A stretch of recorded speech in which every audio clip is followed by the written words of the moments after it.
Yo. Hey, what's up, everybody? It's Bill. And me, Jason, the Queen. The Queen of Nothing. We are, Ivan left his sunglasses here. Man, I love all these little treats. I thought he left that for you. Oh, maybe he did. Yeah, that was one of his presents. Baked yesterday. Dude, so, not yesterday, last week. My stomach was hurting the next day from laughing so hard. Yeah. Dude, he's insane, man. I was explaining it to Gabe and Eddie. Yeah. Because we did those shows this weekend, and I was like, hopefully this translates. I was like, but I was like laughing the whole time during the episode. I was like, hopefully everybody else thinks it's as funny as we did. Yeah, me too. I was also like really high for all the listeners. I mean, I was sober, so yeah. I'm sorry if I sound like a fucking idiot, but anytime you get Ivan going and telling stories, it's pretty much a treat. So hell yeah. It was so much fun. And another thing I want to say real quick, I wanted to do it the last show, we totally didn't, but give a shout out to the dude on YouTube who goes by WarGuts40. WarGuts40? Yeah, like he comments all the time. It's awesome. Sick. So thank you very much. Appreciate it. WarGuts40. Shout out. Glad to know somebody's WarGuts. watching. That's a cool name. I always think it's Warhammer. Like every time I'm like trying to remember it, and I was like, fuck, I know it's not that. It's like almost like I'm glad you remembered. Yeah, I think that's the only other thing I'd bring up. Hell yeah. Well, but yeah, you want to call our guest? Yeah, so today we got Rob Wharton of Cognitive, my Jersey boy, and we're going to give him a call. He doesn't have a Skype setup because he's from Jersey. He's from Jersey, according to him, so he doesn't have a Skype setup. So, yeah, we're going to call him. So, here we go. It'd be funny if, like, oh, hell yeah. Oh, yes. This is probably gonna get flagged for this. Whatever. Hello. What up, dude? What's up, baby? That was a sick callback tone, dude. I knew you were gonna be hyped. I knew that was this fucking probably the second thing you were gonna say is, I love that. How did you? I can't even. You have Verizon? Nah, dude, Nextel, bro. Nextel? Fuck, man. It's definitely Verizon. Yeah, I don't think Nextel's a company anymore, but. But they should be. Yeah, they definitely should be. Just like, Netgear. Yeah. What's up, man? How are you? I'm good. How are you? Well, I'm doing. Are we recording yet? Yeah, we're definitely recording right now. That's fucking so sick. So, Rob, this is Bill. What's up, Bill? Hi, Rob. How's it going? It's going good. Did you? I don't know if you remember, but Bill plays in Roman Ring with me and Danny from Through the Eyes. I never got to meet any of the other guys. Damn. Well. It's really not that great, so you didn't miss No, much. I love your fucking band, dude. Oh, awesome. Thank you. I've been asking you guys to play shows with us and getting denied forever, dude. It's fucking mad tight, dude. Hell yeah. So, fuck, man. I don't even know where to begin. We got... Hi. You guys are so sick already. Dude, you're sick, man. Yeah, know who else is sick? Fucking Brody Utley, dude. He is sick. Did you enjoy his shout out? Oh, dude, he has the sickest fucking flannels. He does, man. Dude, how was that tour, by the way, that you guys did? You did a few dates of that Fit for Autopsy tour. It was like 5 or 6 shows. Damn. And it was sick, and we had no heads up because Discarnate couldn't get their visas or they didn't come in time, whatever it may have been. Yeah. They had a problem where they were like, okay, we don't know when we're going to get there. And we got asked, hey, do you want to fill in? And it was like 24 hours notice. And our drummer, who's also in Half, was like, dude, I can't get off anymore until 2020. He was like, So we were like, what the hell are we going to do? And we called Tadpole, and Tadpole hopped on a plane and 5 hours later landed here. Dude, fuck yeah, man. That's awesome. So sick. But it was crazy because, dude, do you want to talk about lunacy real quick? We were like, all right, let's fucking do it. And then, Shane's like, I can't get off work for this day and this day. Oh, no. And Harry's like, I can get off this day and this day, but not that day. So we did a couple shows as a 4-piece, and Ash from Wormhole, who's covered for Harry a bunch of times on guitar, sang. Oh, hell yeah. And he's, he sings for Wormhole too, so he's got a good voice. So he fucking killed it. And then the shows Harry couldn't do, where Shane hopped in, he was playing guitar for us. Oh, man. It was ridiculous, but it worked out, and we couldn't say no to that. Yeah, you know what I mean? Opportunity, absolutely. Yeah, that's awesome. And it sucked to do it pieced together, but nothing went wrong. That's awesome. That's and everyone got along, and we had a good time and everything, and all the shows were great, and to me, I was more just proud that we could show everyone, hey, we're down to do this shit. Like, call us if you need help. Like, hopefully next time we don't get 24 hours notice that it's like, hey, do you actually want to be on the tour the whole time from the beginning? Yeah, right. Yeah, just get the offer. So, who reached out to you for that? Actually, it was Blue from Fit. Okay, the bass player? Yeah, him, and then their agent hit us up, and we were like, sick. Whoa. Yeah, that's awesome. Crazy. Does he still play in Dysentery? Yes, but they're so, you know what I mean? Like, Fit's so busy, he doesn't really have the time, which I get. Yeah, I get that too. Fuck yeah. Damn, man. It's not just him, like the drummer, like Eric, like he's got like 2 kids now and everything, and he's got like 2, dude, he's doing good in life, and he's got like 2 houses, which is like sick, yeah. Damn, that's awesome. So he's doing, I guess it sounds terrible in a way too. Yeah, that does sound expensive, dude. Yeah, exactly. Man, I can't even afford one. Yeah, fuck that. Yeah, Jesus, dude. So 6. Yeah, those shows looked sick. I actually, I went to the date in Chicago, but Discarnate was back on, but yeah. Dude, that band rips though. They do rip. I've actually seen them before. I saw them that one time they came through with Origin and shit. Oh yeah, on the Bloodletting tour. Yeah, they're like Hate Breed meets like Dying Fetus shit. That's what I always say. They remind me of like Dying Fetus and shit. Totally, yeah. They got all those bicep riffs, dude. Dude, they definitely make me want to go to the gym, but I'm too lazy. Hell yeah. They're a good gym band, man. Definitely. I've listened to them at the gym, my fat ass, so. It's sick. Hell yeah. So what's going on with you? I want to talk about you. What's going on with you? I'm interviewing you now. All right. I'm flirting. What's going on with me? What's going on with the band? The band, Warforce, we're working on shit, man. We're working on some, I guess I could say it. We're working on some new music and stuff.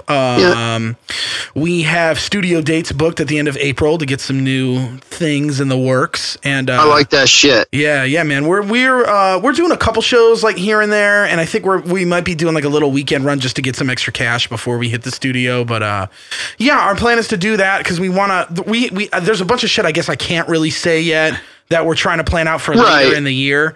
But we're trying to take the steps to do that now and kind of utilize the winter because it's like, fuck, the touring at this time of year, it's like, it's hard with all the snow and shit. So I think it's the best time to tour because there's less competition. Yeah, dude. Listen to this shit. So you've probably been seeing, you had your eyes on that Shadow of Intent tour that's going on right now, right? Right, yeah. I knew it was going to do great anyway because Shadow's like, huge. First of all, that new record rips. But that lineup stacked, especially with Fury on it. Yeah, dude. So you have the sick tour, and then you have no competition for it. Yeah, because no other metal bands are touring right now, dude.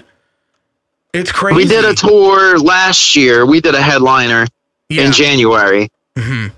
And it was great because we were like, and we did one with Artificial Brain in January. Yeah, you guys played that show. Yeah, Warforged played that show with you guys. Yep.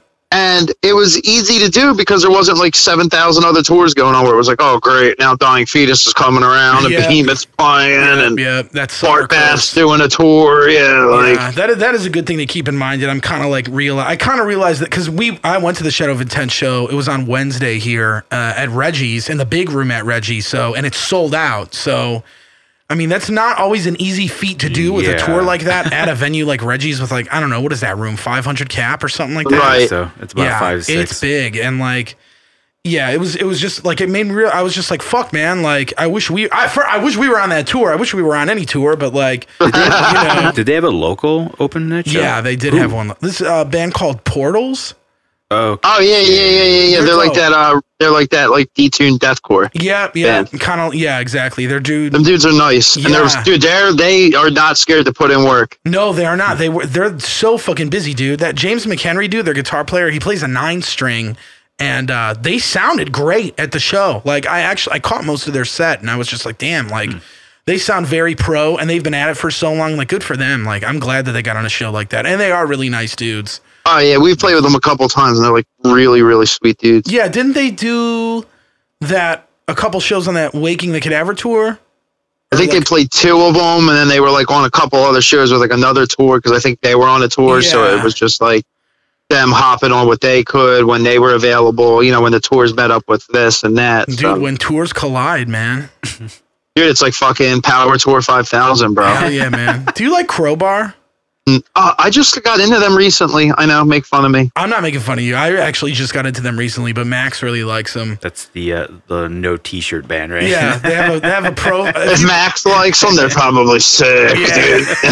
Hell yeah, man. We were just talking about that, but I can't remember the name of the Black Label Society song, but it's where he's like drinking, fighting, puking. No, it's drinking, puking, pissing, and fighting. I will call Marv on three-way right now to get him involved on this shit right fucking now. What is that song? Wait, drinking, puking, pissing, and fighting. Don't it all. I think is it Graveyard Disciples? Graveyard Disciples. I think it is Graveyard Disciples marching to that song. Because then it comes in. The gauge is broke, the tank is full. That's. Dude, that shit's so sick. I can relate to that because I've had a car where the gas gauge has broken, and you're like, oh shit, I don't know how much fucking gas I got in my car. That sucks. Yeah, dude. Damn, dude. Do you think we should start a gang called the Graveyard Disciples? No. Okay. Well, shot that down immediately. Dude, I'm too old, dude. I stubbed my toe and it hurts. Like, I'm not trying to get the fuck out of here.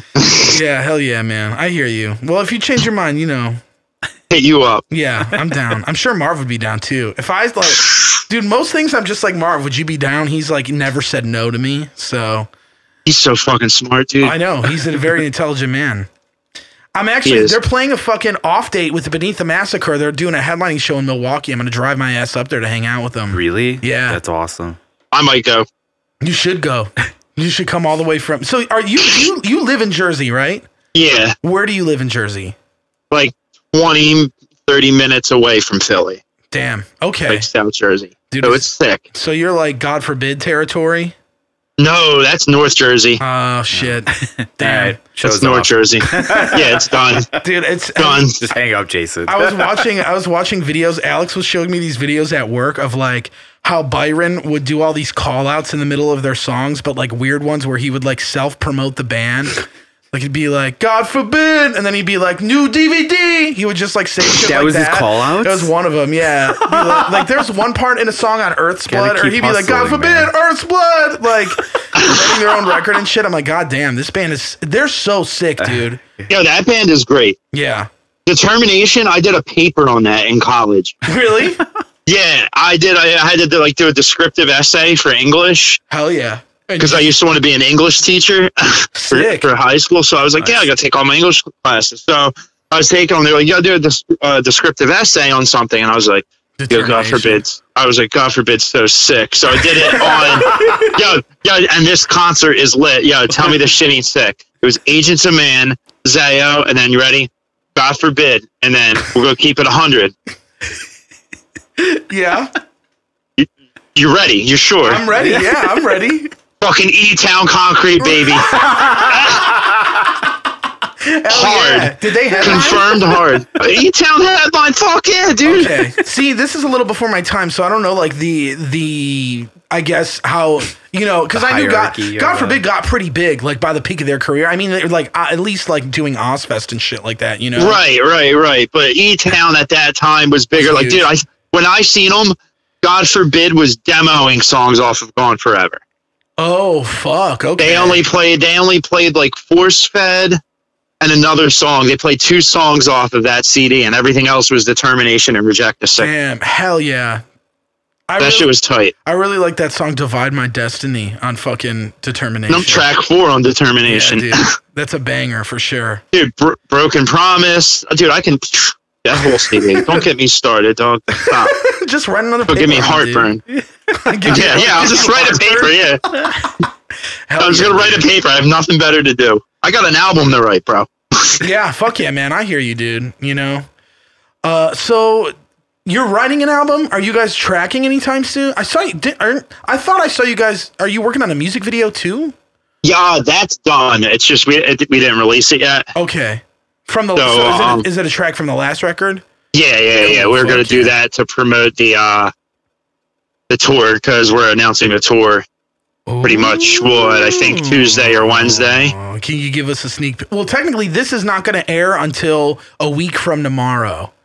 Oh, well then, okay, I can announce it, and you're going to love what I'm going to say, probably. I am probably going to love what you're going to say. So we're doing a headliner. Yeah, I know, whoop-de-doo. But it's like going down to like Texas and back, and we're bringing Cryptodira is going to be direct support for us. Sick. So we went for a diverse lineup, and then we got Half coming out. Damn, fuck yeah, that'll do good. I'm excited because Cryptodira is supposed to have a new record out by then, or at least a single from their new record. Mm-hmm. And we had brought Half out pretty much before they put out that full length, and no one knew really who they were. With Macabre, right? Yes. Okay, I remember that. But no one knew who they were, and now they got the record out, and everyone's like, "Oh my god, I love them!" Yeah, so, dude. I'm excited to see them do stuff, and I'm excited to punish our drummer because he's got to do 2 sets again. Hell yeah! Is that tour coming here to Chicago? No. Damn it! Fuck. No, it's all like Southern Seaboard. It's like down to Florida, and then out to Texas. Well, when are you fucking coming here, dude? I'm hoping in June or July. Okay, all right. Well, I think we're going to be gone in June or July, but it's tentative still. So. Right. We're doing. We took most of the winter off because we were like, dude, we got all this stuff going on, and we're going to be busy in 2020. And I was like, so why don't we? I've been writing for a while now. So Harry, that whole last year when he couldn't do anything, he wrote a bunch of stuff. So we already got 10 songs, and we're going to record in November. So I'm hoping to have like 15 or 16 songs and go through them and be like, these are the best ones, and then do whatever we want with the other songs. Hell yeah. Fuck yeah, dude. So it's definitely the most challenging shit that we've had to play yet. I think there's a little bit more groove and a little bit less like crazy blast beats. Sick. Hell yeah. So I think you're going to be disappointed. There's a little less odd time signature-y stuff. Dude, I'm fine. I like the fucking caveman shit, dude. I like I think we went back a little bit to the caveman shit, but there's a lot of like artificial brainy kind of like dissonant chord stuff going on too. Hell yeah. I'm really excited about that. Yeah, I love that shit, man. Damn, dude. We're doing that, and just busting ass doing that. And we just got a new vehicle. Oh, nice. No shit. What did you get? So we got a bigger bus than what we had now. Oh. And it's got air conditioning, so that's a huge plus for us because we never had one. Hell yeah, that's dope. Dude, that bus you had was sick. I remember when I think I first met you, you guys were touring that thing. Yeah, when we did that Artie Brain run, we had it. Yeah, but this one's bigger. dude. Yo, it's Will from Artie Brain. Shout out. Dude, he's such a sick dude. I just talked to him on the phone for like a half hour yesterday. He's one of my best friends. I love that motherfucker. Are they on some shit? Because I know he's got that Afterbirth record coming out. Dude, did you hear the single they put out? It's awesome. That band is so fucking forward thinking with the shit that they do. I love it. They're super sick. I'm surprised that they don't get enough, like they don't give that same type of attention Artificial Brain does. I think part of it's just because like they don't tour, right? Well, yeah, they don't tour, and I guess that's probably why. I don't know. Yeah. I don't know why. Because that shit's great. There's like a member of that band that was in Helmet, right? Yes. Right. Wait, is it Helmet? I think you're right. It's either Helmet or Clutch. I thought it was Helmet, but I could be wrong. I think you're right. I do think you're right. Damn, that's pretty crazy. That dude's in a death metal band. The bass player. It's the bass player. That's who it is, I think. Okay. It's the bass player. Fuck yeah, dude. I'm wondering, RDB's probably putting out some new shit soon, I would assume. I don't know if they're putting anything out soon, but I know they're writing. Oh, fuck yeah. I'm sure they're writing. That's sick, dude. Hell yeah, man. Dude, everybody's fucking popping off, man. All these sick bands are always like due for records and shit, man. Dude, I'm nervous because 2020, I don't think our record's going to come out till 2021. Yeah. Like come out and all that. But like this year, like there's got to be a new Suffolk record coming out at this point. Yeah. I would imagine.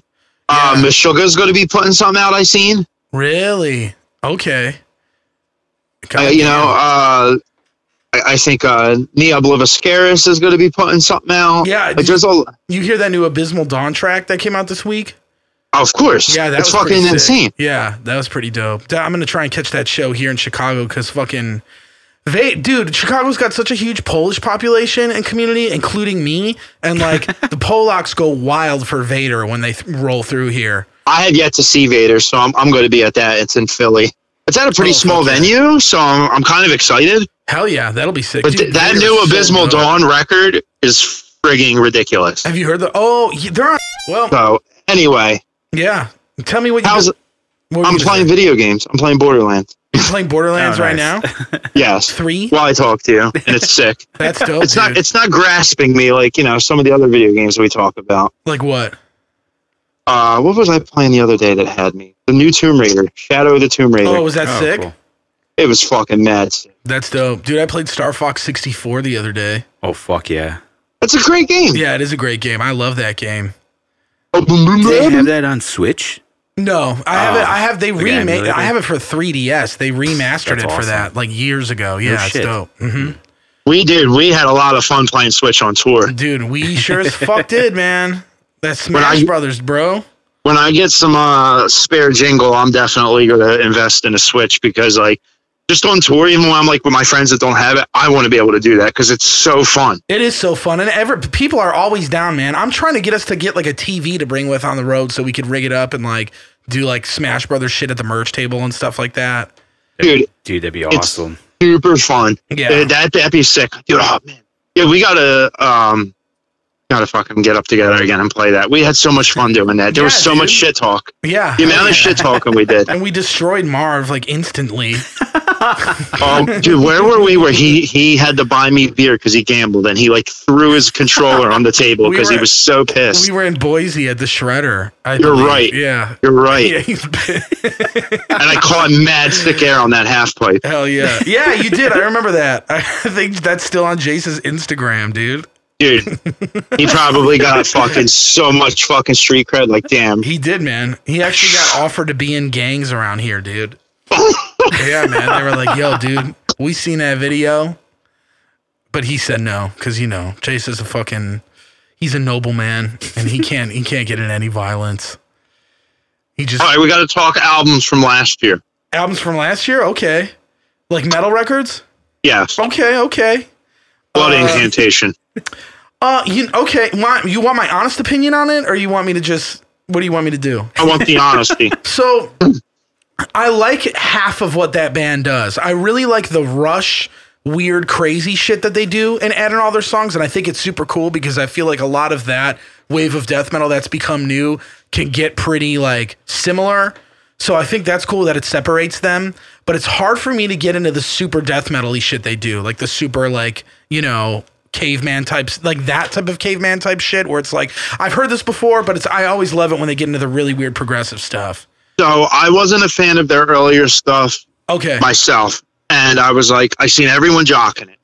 And I was like, oh, here we go. Like, cause I agree. Like, there's a lot of people that are like super into the old school revival, which is nothing wrong with it. Like, I love old school bands, but I think I liked so much of the old school bands that some of the new bands come out where I'm just like, I've already did my time there, I guess you could say. Exactly. It's like I could listen to Morbid Angel if I want to. What's really or Demolish, you know what I mean?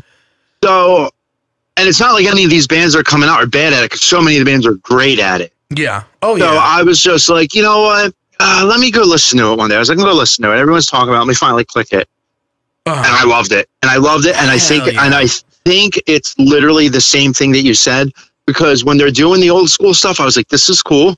But when they're doing the really weird shit and the sound effects that they're using, I was like, it was super inspiring. Yeah, that shit is cool. And I slept on it until after I made my album of the year list I checked out. And I was like, oh my God, what the fuck, dude? Dude, I was like, what the fuck? I didn't even do an album of the year list this year or last year. I just picked my album of the year, which was Ginger by Brockhampton, which is like the furthest thing from metal. But dude, there was so much cool shit, like the new Nile record. Yeah, that was fucking phenomenal, dude. Oh my God, dude. Talk about a fucking hard ass record. That shit was fucking Joel. And dude, like I seen him once after Dallas had left, and dude, I'm a huge Nile fan. That's like one of the bands like I've seen so many times. I'm always just like in awe. Yeah. So I knew that they could pull their shit off. Yeah. But without him, but then like hearing them write without him, I was like, this is fucking sick. Yeah, it was insane. Like I honestly like it a lot more than the last Nile record that had come out. That was really good. I have no shame in admitting this for all my elitist death metal friends. That new Whitechapel record was so good. Dude, it's awesome. It's so sick. Yeah, it might be their best record in my opinion. I know people so I like Somatic and blah, blah, blah. And I'm like, dude, this shit is sick. Yeah, it is sick. I mean, it just shows that they're like songwriters now. You know what I mean? Like they're not just doing weird MySpace breakdowns. It's just like, oh, fuck, these guys. And Phil's got like a great voice now, especially now, like how he's holding on it and shit. Yeah, there's some really good shit on that new record. I really liked it a lot too, and I didn't expect to like it. But even the heavy shit is sick. Like that song Black Bear or whatever. Dude, that whole record. The heavy songs are heavy. The lyrics, like, dude, that's heavy shit. If you read the backstory on it, how he took his mom's diary and like used some of the shit from that. Yeah, it is intense. Your guys' record was awesome. Thanks, man. Hell yeah. Your guys' record was fucking super awesome. It was different. You don't hear a lot of bands going for that sound anymore. I told you that on tour. Hell yeah. Yeah, man. And then the Hath record was really good. That was a dope record. That was another cool one, too, that I hadn't heard of until like later down the line when I just saw it blow up on the internet. And then I was like, what is this about? And then I'm like, oh, shit, this is really cool. Yeah, it is that shit was fucking great. Dude, that Vitriol record is fire. It's awesome. Yeah, that record is the shit. And they are killer live. I caught them on that Cattle Decap tour here a couple months ago. We played with them at Las Vegas Death Fest last year. Oh, yeah. They were like the second band to play, and I was like, why is this band's second band playing? This is sick. Yeah. And then we played that we got who couldn't play the show? Somebody. Oh, it was when that fucking terrible shit happened to Full of Hell on the Cattle tour. Yeah. So they couldn't do it, so they had slots open, and then I think Author and Punisher's band broke. Mm-hmm. So it was just Vitriol, Atheists, and Cattle. So we got a call the night before, like, yo, do you want to play tomorrow? And we were like, sure. So we got to play with them there too, and they fucking ripped again. Damn, that's sick. Fuck, man. Yo, life and touring is so sick. Yeah, dude, it is sick. You know what I gotta ask you? Have you heard those new Beneath the Massacre songs? Yes, dude. I'm about to stab a motherfucker. Yo, that band. Every time those songs that come band on. is the best at what they do, and like some people be like, they're a one-trick pony, and I'm fine with it. Yeah, because I'm fine with it because so good they at do it. Yeah, it's no different than Cannibal Corpse. Cannibal Corpse is going to do what they do, and they're going to do it great. Yep. Yeah, it's just so sick to see a band come back after like 7 years of not putting out anything, and then like we were on tour with Inferi. And Black Crown's, I guess their old drummer now, Sam, he was supposed to be doing live shit for Beneath the Massacre. And he like showed us that song, Autonomous Mind. And I just remember being like, it felt like I got kicked in the chest. Like when that like breakdown comes in, I'm just like, God damn it, dude. Like they could still write shit like this and it's killer. It's insane. It's insane. What'd you think of that last Distant Tomb record? Awesome. I thought it was awesome. And I feel like a lot of people didn't talk about it as much either, which was kind of weird. I love it. Yeah, I like what they've been doing. I like how they got the dark, dissonant shit over like the Disgorge style. Yeah, dude, I wish more bands were taking like that Disgorge cue. Cause like I feel like nobody does it enough anymore, man. It's like, all right, I've heard everybody rip off Obituary now. Like, let me get some fucking Disgorge is like, I mean, you Rob Wharton, the educated man, know how fucking sick Disgorge is. Okay, like Disgorge is one of the ultimate brutal death metal bands ever. Yeah, they're probably my second favorite brutal death metal band next to Defeated Sanity. Okay, and that's a same thing with me, dude. It's like, all right, if I'm thinking of the greats, it's either Disgorge or Defeated Sanity, one or the other. You know what I mean? And they're still both pretty different bands, right? But well, I think in the grand scheme of things, Defeated Sanity just explores more and has like more off the wall dynamic ideas. Definitely. But Disgorge is so just like sheer brutal and it's like unrelenting. Yeah, I've only gotten to see them once, but it was on a tour with Cryptopsy, Surreption. I've seen the same tour. Yeah, I forget who else was on it, but I just remember. I think that was it. I think it was Cryptopsy. I think it was Surreption. Yeah, Disgorge and then Cryptopsy. I think that was it. I thought there was one more band, but I could be wrong. I don't remember. There was locals on it. Yeah, maybe that. Yeah. Disgorge was like so fucking good at that show. I was just like, God damn, like, and they're I don't know if they're done or what's going on now, but I haven't heard anything from them since then, and that was a few years ago now. Yeah, and I remember there was talk about them putting out a new record. Yeah, man. So, we can only pray right now, you know. I love Disgorge. Me too. I love that band. Disgorge is just so sick. Yeah, dude. What's your favorite record? Probably Consume the Forsaken. Yeah, it's definitely mine too. Easily. And then it's probably She Lay Gutted, and then Cranial Impalement. Oh, really? I think Cranial Impalement's my number 2. Really? Yeah, I like that one a lot. Fair enough. Yeah, that's a cool one. She Lay Gutted's good. They're all good, honestly. You're good. You're good too. You're good too, man. Dude, I miss you, man. I wish we got to tour longer than we did. I know, but I was glad you guys got home safe and everything. That was cool. Yeah, me too. Yeah, I was glad too. And I'm glad that you guys got home okay too and everything ended up working out. I heard that you guys got some sick ass shows. Yeah, so there was like a beat show and then there was like 2 really good shows and I was like, oh, awesome. This is like cool. So Marv came down here to hang out with us. He stayed for like a weekend. He stayed with Max and he was telling me that the remaining dates that he stuck around for were like sick.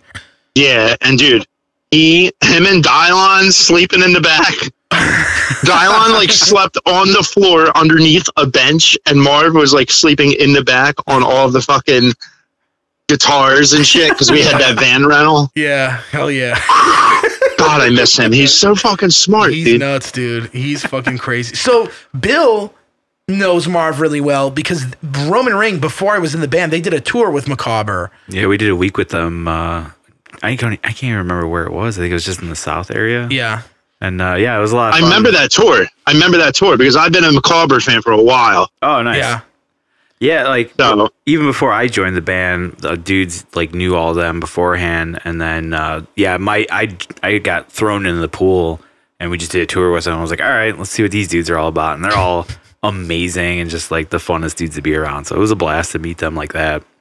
I think I heard of your band from, here's a throwback, Bob Skolderzak, when he used to throw shows in Wisconsin. Yeah. I remember that dude. I remember he used to throw shows, and I think he told me, like, yo, you got to check out this band. Roman Ring? Yeah. Hell yeah. That might have been true. That would have been more pre-me era shit, but I do remember Bob, and he booked Warforged a bunch. When we did a couple Milwaukee shows, but he was always like the guy behind him, and he was always super cool. Does he doesn't do that anymore, does he? I don't think so. I haven't seen him post about shows in forever. Yeah, I haven't either, man.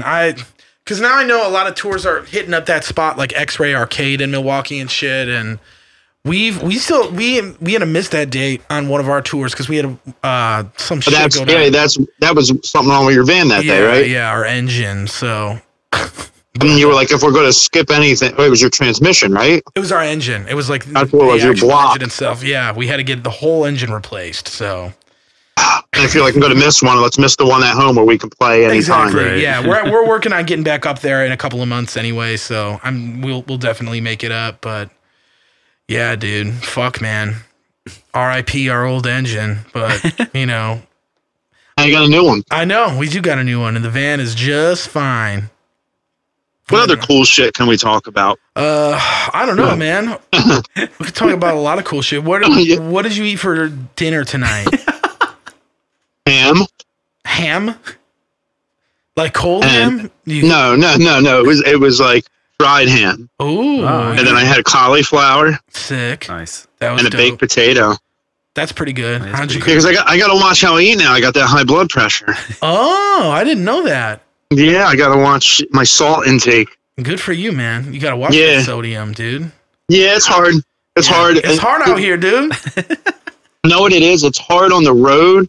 And it's hard, dude, like, it's hard. I did pretty good. Like, when we did what did we do? We did that tour up in Canada with Sworn Enemy. And that's why I was, like, starting to have to watch it. Hell yeah. And I've never been so thankful for Tim Hortons because I used to be like, this place, all they have is lettuce and tomato. Yeah. That's all they have. And the whole time I was up there, I was like, yo, thank God they only have lettuce and tomato. Like, this is so sad. And they're fucking everywhere. So it's like, you get that. And it's so cheap, dude.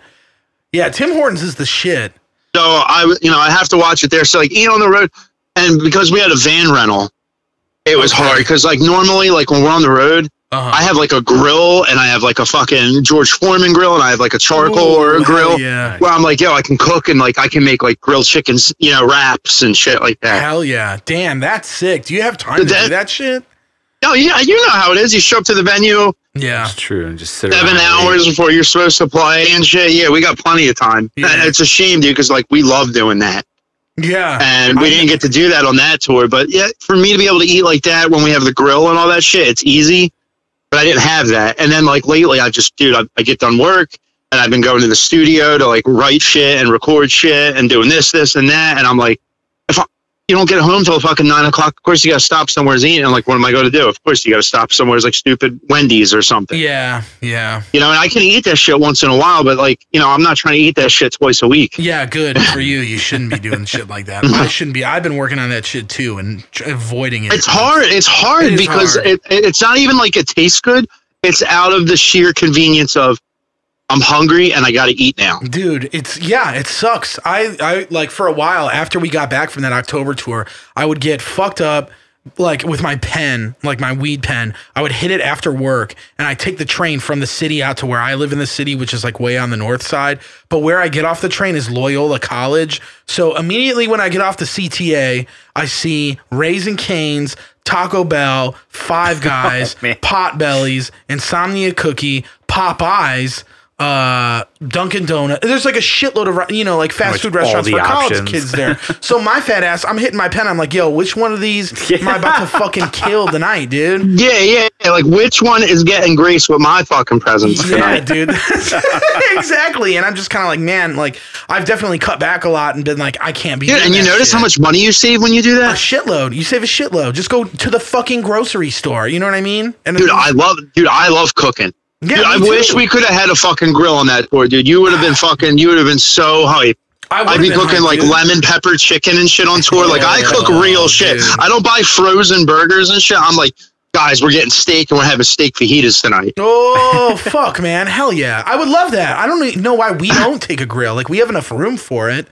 Fuck, that's a good idea, dude. Dude, it's the easiest thing. You get the fucking grill. Get some charcoal. Yeah, dude, charcoal, dude, that shit, you know, you buy a bag of that, you got it for fucking forever. Yeah, true. And you fucking grill with the fucking boys, and you have cold ones with the fucking boys. Yeah, and you're fucking set. You're eating good, you're feeling good, you're living good. That's high quality. Dude, like, do that because we're like, okay, let's just say you get $50 buyout. Yeah. You could feed the whole band for $20. And you're like, I got $30 left over to put, you know, for the band fund, or you know, hey, you do that a couple times, that's an extra couple $100 you have. True, that is very true. Damn, man. See, that's why I don't make any money. That's why I don't come up. That's why they don't consult me about ideas.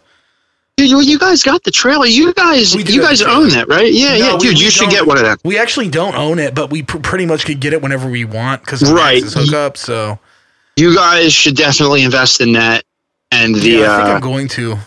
That shit's sick, dude. Yeah, it is sick. Oh my god, dude! You could save so much money. Like, you know what else you guys should get? An inverter. An inverter? Yeah, so that hooks up to your battery. Oh. Yeah. You put that in the van, dude. You could plug, like, we have a George Foreman grill that we plug into it. Hell yeah. You just fucking plug it in. You can cook on the side of the road if you fucking want. Dude, I have a George Foreman grill, but there's no fucking way my band is touching that shit. That's for me. Dude, even better. Yo, sounds corny. A fucking toaster. Yeah, fuck yeah. Yo, you can have fucking Eggos. Oh yeah, god damn, dude. Fuck.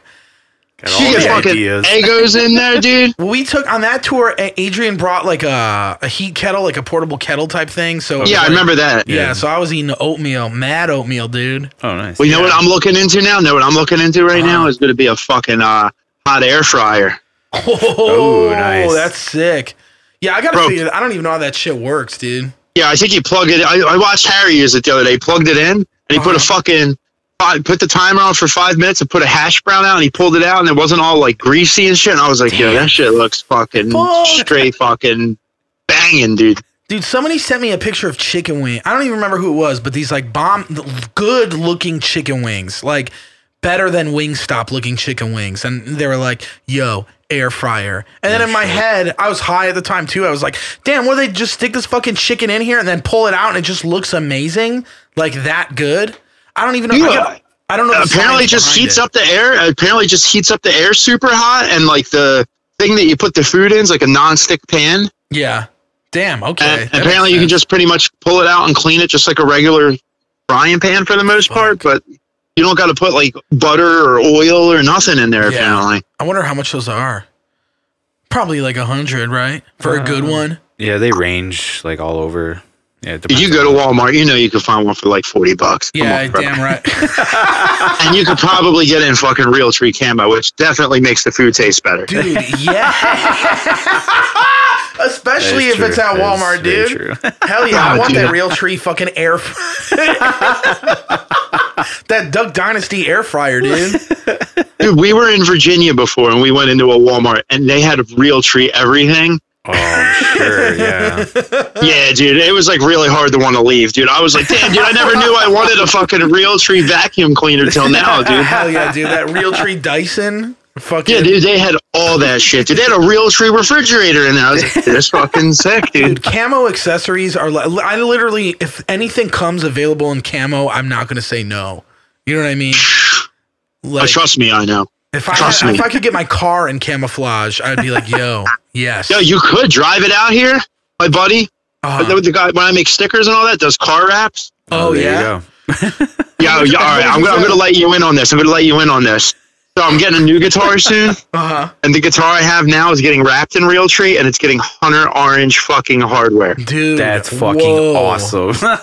And if you don't think that's fucking sick, dude, then you deserve a fucking Stone Cold Stunner. I don't even watch wrestling.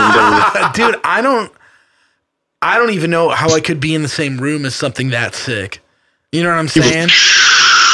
Dude, I don't even know what I would do. Shit myself? Fucking piss myself? I wouldn't even know how to react. Dude, that shit's going to be sick, dude. People are going to be like, what's he playing? He's just fucking killing it, man. That's so sick, dude. I've been wanting to do that for such a long time, and now I'm like getting on the up and up where I'm like, dude, I might have a little bit of play money to do something cool like that. There you go. Yeah, fuck yeah, man. Sick, but I'm so excited we got this bus because I can't wait to have air conditioning because of all the touring we've never had air conditioning. And coming out of like... Any vehicle? Unless we rented it, no. God damn, that sucks. We are no, I can't say that. Our very first band did have air conditioning. Yeah. But that was so long ago. And then like when we got that fucking school bus, we were so hype until we really realized like how brutal it is when you're like, yeah, I'll just roll down the window in Vegas to get some air and I'm dying. Oh yeah. Yep. It's like you turn the heater on. Dude, it's literally like you roll the window down and you're like, who turned on the fucking blow dryer, dude? And I'll never forget, me and Harry, we were going into California, leaving Vegas. Yeah. And we were having a damn good time in Vegas. You know, we were drinking and gambling, and we had a really good time. And Harry got so banged up, and it takes a lot for Harry to fucking have a hangover. And Harry was probably the most hungover he's ever been in his life. And then we get stuck in this traffic jam going into LA. Oh. And it's like 117 out that day. Oh my God, dude. And we're like, roll down the windows. And he's like, in the back, you just hear him, I want to die. I want to die. Who were you on the road with at the time? Do you remember? I think that was like one of our first tours, and we were just like, let's just do it by ourselves. Cool. Yeah. Damn, that's insane, dude. It was like 34 shows or something like that. Yeah. Damn. And it went really good. You know what I mean? But damn, dude, like I look back and I'm like, that was a wild one. Dude, I remember I first heard of Cognitive because of our buddies in Epitasis. They used to play with you guys all the time and shit, right? Well, yeah, I seen they just did a logo or a name change and a logo change. Yeah, they're Carry On Throne now, which is like I love that name. When did I that think happen? it's dope. Like a couple weeks ago. No shit. Or like a week ago. Well, Trevor moved, right? And Trevor's gone. They got a new vocalist now, and he's actually really sick.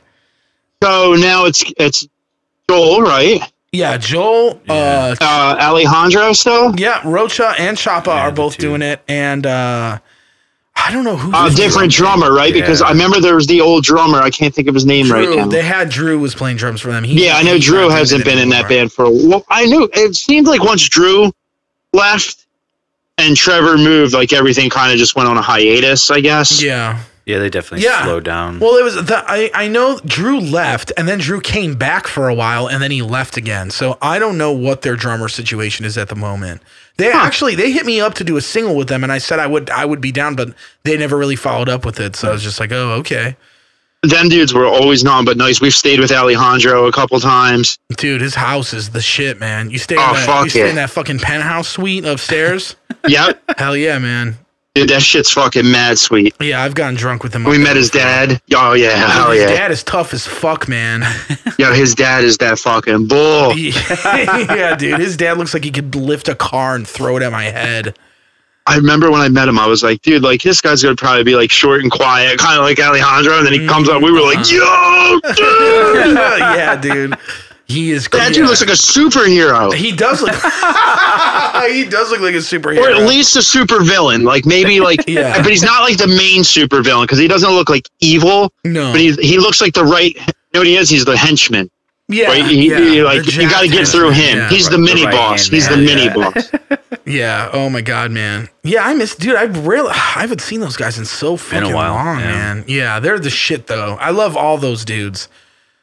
Yeah, them guys are so sick. I know. We used to, Warforged and Roman Ring, we used to play with them all the time, dude. They were like, we were very close. I used to be, for a while, I was hanging out with Rocha like all the time. And I would go to his house and get drunk as fuck with his family. Trevor filled in for us once on vocals. Yeah, that's true. Where was that? In Wisconsin? Wisconsin. Yeah. And I just met a dude, one of the last shows I did in Wisconsin, his old band played that show. Oh, fuck. Yeah, he brought it up and he was like, I think I played with your guys' band, Roman Ring, like years ago at, that, like, it used to be a church or whatever. The Dragonfly Lounge or whatever. Yeah. I was like, called. That was us. Yeah. That was pretty funny. Dope. I was like, man, small world. Yeah. I think Trevor's living in Colorado now somewhere. Yeah, somewhere in Colorado. Dude, I guess nothing ever happened. What was that sick ass pizza place that was in Chicago? Danico's? No, it was a venue. Something Town Pizza or Ye Old Town Inn. Fuck yeah, dude. Mount Prospect. Hell Did you guys play there? The first time we ever played Chicago. You played at Mount Prospect? Motherfucking Ye Old Town Inn? We played Ye Old Town Inn, and that shit was one of the craziest fucking sickest shows we ever played. That's awesome. Wow. No shit. Dude, we used to play Dud shows there was easily over 100 people the night we played. That's crazy. I talk about to this day, dude. I don't remember. I'm trying to remember I can't remember the names of the bands. I remember the bands, and there was like all good bands on it. Was Epitasis on it? I remember if they were on. I think they were on it. Yeah, they used to play Yodi a lot. Yeah, it was really good, and that was when Jeff Teach was there. Oh, yep. He was there, and Jimmy from Jungle Rot. Sure. Yeah. Oh, hell yeah. Didn't he used to run that place, basically, or run all the shows there? He was essentially the guy that set the shows up and stuff, yeah. Bill has like a shitload of history at that venue. Yeah, I used to play there a lot with one of my old bands because, Jimmy liked us a lot for whatever reason. And I was like, yeah, whenever you want us to play, man, we're down. So, yeah, we did a lot of shows there. And yeah, I love Jimmy, man. Jimmy's always been so nice. Dude, he's the shit. He's such a sweet dude. Like, I love that Live Wire. He's brought us to Live Wire. Oh, nice. Oh, yeah. Yeah, Livewire is almost like the one of the spiritual successors to that venue, I feel like. Yeah, for sure. Right. And it's cool because Livewire is in the city. Yeah. You know what I mean? Like, Ye Old Town is in Mount Prospect, so that's like, 25 minutes, half hour from the city? It's a little, like, out of the way, but not too far. It was a cool venue. It's easier for everyone to Uber. Yeah, I was going to say, dude, that pizza, easily some of the best pizza I've ever had in my life. Hell yeah. Half price pizza every day. I think they would give the bands a free pizza. I remember we got free pizza. Yeah, we got I think they gave us one or two, and they were fucking the big thick crust, and it was sloppy, man, but it was so good. There was shit flying all over. There was like onions and like fucking that shit, they'll fuck you up, man. But dude, that shit was banging. I don't know what you're talking about. I'll eat that. Give me that salt. Give me all the sodium right fucking now, dude. Warforged played some rough shows at Yodi though. Yeah, I can imagine, dude. Yeah, I remember there was one show we played there, and I was still in college, I think, and I had like a fever of like 100 degrees or something. I was super sick, but I didn't want to bail the show, and we did it. You are fucking super sick, dude. There was like nobody there, dude. That was rough, man. I'll say I remember there was one time We played the infamous, there. Like Alex, like breakup, Alex right, is, well, not his breakup, but it was like what was leading to his On the breakup. way out, But his, yeah. I think his ex cheated on him that night we played there. Oh, some shit like that. And then he has to do his show. Like, he got like so drunk though, and was like he had a good time. Like he was just being, Alex. Right, and then imagine him getting drunk. God, I love that guy, dude. That guy's so fucking smart too, man. Dude, me and him had a ball at the motherfucking Zounds Christmas party last Friday, which was just this past Friday. Have I seen you since then? No. Man, do you have any stories you could tell that you could tell on this show? There's this fucking...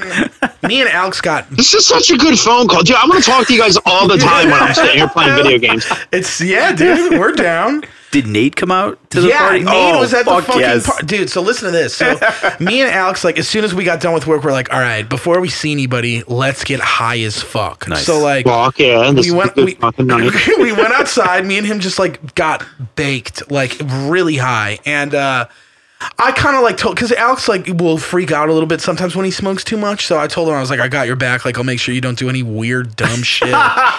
And, like, he was pretty cool for most of the night. Yeah. So, like, we go upstairs finally, like, and see there's, like, a shitload of people there. And there's this one, I don't know the guy's name, but we always call, there's one dude that works, like, on, he's, like, a higher up at Zounds.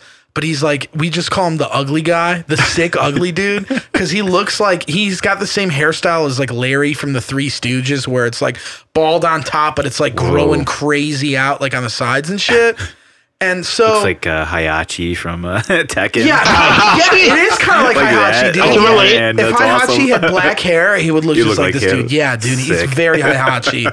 And so he's very high on a scale of 1 to Hayachi. How Hayachi is? He's like a 9, dude. He's definitely not as tough or like as like that's fair. Badass as Hayachi. But I don't even know the guy's name. We just call him that. We're like, yo, you see the sick ugly guy today? And we're like, hell yeah.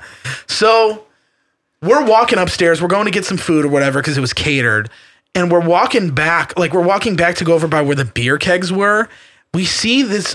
See the sick, ugly dude walking with this beautiful woman. Really? And Alex looks back at me with like his jaw dropped. He's like, holy shit. And I'm like, I can't. I was like, maybe they're not together, man. Maybe could be an escort. Like, me and that's what he's higher up. Dude, that's what got money. I was telling Eddie the story yesterday, and he was like, yeah, maybe it was a fucking escort, but I don't think so, man. Because they were like talking a whole lot and looked like there was clear body language to be like, holy shit. They were like, shit. They are fucking. And this ugly, it just gave me like hope. I'm just like, dude, hey man, I wanted to go up to him and be like, dude, you are killing it for all us ugly fuckers out there right now, dude. Like, it was so funny though. Like, we couldn't believe it. Walked in with like 10. Yeah, dude. Yeah, it was good for him. And dude, Alex was wilding out though during the night. Like, does he still have his job? Yeah, he still has his job. But he was going up to people and singing. You ever see fucking Austin Powers? No. Dude, that thing's not my bag, baby. That thing's just not my kind of bag, baby, at all. Alex kept doing the Dr. Evil rap from the second one. Oh, yeah. Oh, and he kept going up. Yeah. Because there's a verse where he talks about Seth, like Seth Green's part for the movie. Son, yeah. And like, there's a part where he goes, Scott rejected me, Shane La Vie. And he kept doing the rap to like all these people at Zounds. Like just like at them. He went up to like one of the supervisors there. He went up to it, like got in his face and he started singing it. And it was just kind of like, I kind of grabbed him. I was like, whoa. Like, all right, bring it down, bring it down. Like, yeah, this dude, Bert, Bert's like a sick dude, but he was clearly, Bert was drunk. Alex was like insanely baked and like he was getting so into it and like just singing it to everybody. And I was just like, yeah, this is cool. But like, I don't know if everybody knows what you're doing right now. You know what I mean? I thought you were going to have a way cooler story than that. I have another good one. You got like a way cooler one? It's not way cooler, but it's kind of funny because like they do a gear raffle at Zounds at the Christmas party. But this year it was all like pretty shitty options. I mean, there were some cool ones, but they got taken right away. And there was a wireless unit that Alex really wanted, like a Sennheiser. Chuck won a guitar. Chuck won a Randy Rhoads guitar. Fuck off, really? Yeah, Jackson. No shit. And is it left-handed though? No. Oh. But fucking so like they do this gear raffle about halfway through the party. Like you put in a ticket You write your name on it. They call it out, and you can pick whatever you want. I got like I meant to bring it here actually. I got a Natty microphone. It's like their equivalent of a 58. Yeah. And I was going to see if you wanted it for this. Otherwise, I'm just going to try and sell it. Yeah. But more the merrier. Yeah, just have something around here. Yeah, so something different. I'll bring it here next time. Cool. Are you guys like hanging out in the same room while you're doing this? Yeah. We're That's so fucking cool, man. Yeah, we got a setup and everything, dude. It's like you guys are friends and like hang out and shit. I wish I could hang out with you guys. I wish so too, man. Next time you got to get your ass down. You got to get Skype, dude. What the fuck, man? But yo, so I just got a new computer because mine, the hard drive went. Okay. Oh, that sucks. And then God bless friggin' Harry fixed his old one and was like, yo, here you go. Want my old one? I was like, fuck yeah, I do. And so soon I can do that. Hell yeah. Because one of my favorite texts I think I've received in my entire life was from you saying, bro, I'm from Jersey. When I asked if you had a Skype set up. Yeah, well, because I'm not going to lie to you, and I am from Jersey. All these things are accurate. Yeah. So listen, let me give you this fucking give you this story, this anecdote. So Chestnut. Alex is like at peak baked point at this point. Like he's very high. We had smoked a bunch more, and they're doing the gear raffle. And I kind of lost track of Alex because I was going to get food, and I was like really high. I got way too high. And I was like, it's the blind leading the blind. I'm sitting there, and Nate from Roman Ring he's our guitar player, and he's in Immortal Bird too. He showed up to Great band. Yeah, they're awesome. They're the shit. He showed up to the party because he was a mutual friend of ours. He was his +1, and I'm like drinking this beer, and I literally and I'm talking to a coworker, and I turn the corner, and Nate's like right there. He's like, "Hey, Jason," and I'm just like, "Whoa, like what the fuck?" Just out of nowhere. So I'm having this conversation with Nate, and then raffle's going down. Nate obviously can't be in the raffle because he doesn't work there. Oh, okay. So like, I'm like, fuck. I remembered. I was like, shit. I have to like kind of keep track of Alex. Like I told him I would watch his back, and his girlfriend came, but she wasn't there yet. So he really he walls out. He can't handle it. Sometimes. I mean, I just told him, I was like, okay, like he can handle it. He's pretty good, but sometimes if he goes like too hard, you could tell. Right. Freaking out. So like they're doing the gear raffle, and I'm like, man, where's Alex? And I look over, and he's like standing right in front of like the table that you could pick all your prizes from, and he's kind of like fidgeting and shit. And so I'm like, all right, I'm gonna try and like fix this. Like corral him away from so it. like I go up to him, I'm talking to him, I'm like, yeah, man, this is really sick. And he's just like, I'm like talking to him about like Austin Powers or some shit, like dumb shit, because I'm high as fuck. And like Alex is like kind of half-ass like talking to me, like he's not looking at me, and he's like looking around and moving his head and shit. And I'm just like, all right, dude, you look like a psychopath right now. Like back the fuck off. Like you need to maintain. Yeah, and he was just like, dude, I want to win. I'm like, Alex, you realize that there's not like a strategy to winning a raffle. Like, I'm not really saying that to him because I don't want to like. You don't want to ruin it. Yeah. No, I don't want to ruin it. And it was just super fucking like finally like he kind of reeled back, and he ended up winning like an instrument cable or something. Hey, but it was sick because you could tell like Alex was high and like into it, so he was just kind of like. He was like, yeah, man, like, you could always use, like, an instrument cable, right? And I'm like, yeah, dude. Tried to sell himself. And I was high, too. So I was just like, yeah, that's right. You can't always use it. And I got this dumb microphone. I'm like, I don't know what to do with this. Like, start doing backing vocals. Yeah. I will, man. With you, Rob. Yo, so here's my question now. Okay. What was your favorite show of that tour? Of the tour that we did? Yeah. Man, that's a good question. I liked Portland because it was so fucking funny. But it was sick being there. Which one was Portland? That was the one where that last minute VFW hall bullshit. You remember that? That show ended up being really fucking good, I thought. It was fun. Yeah, it was a lot of fun. That was a cool show. Especially for like a last minute thing that happened on a Sunday. Yeah. It was cool. Was that on a Sunday? Yeah. Damn. Why? What happened to the show that you guys had to do that? I don't remember. A bunch of shit where like couldn't do it. No, it was or something like that. Like it ended up being at a VFW hall, and there was all these weird stipulations. They were like, the bands need to bring a PA system, and we're all like, no, we don't, and we're not. And, but then there was one there. Yeah, then there ended up being one there. It ended up working out, but it was just like a time crunch because like it had to be over at a certain time, and Alter Beast was like late, and yeah, it was just this whole fucking mess, and we had to start the show really early. But Joe came, and it didn't look like there was going to be anyone there, and then dude, it was crazy because somebody had hit me up about stickers. Somebody was like looking for stickers or something, and I was like, hey, I make stickers, and this person's like, oh, well, I was like, I'll let you know about shipping and all when I get back. Because I'm on tour right now. And they're like, oh, okay, well, when you get back, I'm in Portland. I was like, oh, we're playing there now. And then they ended up sending out a bunch of invites, and they showed up, and they brought like 10 people with them. Damn. Oh, nice. That's cool. Fuck yeah. So that was a cool show, I thought. Man, I like Denver. Denver was dope. Yeah, that was a dope show. One of my favorite nights was that fucking night in Amarillo, dude. I was just going to say that the Amarillo show, was that the night when we were playing the fucking shit got all knocked over and crap? Maybe. I don't remember. What got knocked over? The PA and everything got our amps and all that shit. Yep. I think it was that show. What happened there? I don't remember, dude. That was the crowd got fucking wild. Nice. I got fucked up at that show. Really? Yeah, Marv was like buying me drinks and shit, and I was just I smoked and drank a shitload that night. I didn't know you drank that whole tour at all. That was the only night. That was the only night I drank. Yeah, dude, I had like 7 vodka cranberries or something like that. It was way too much, and like.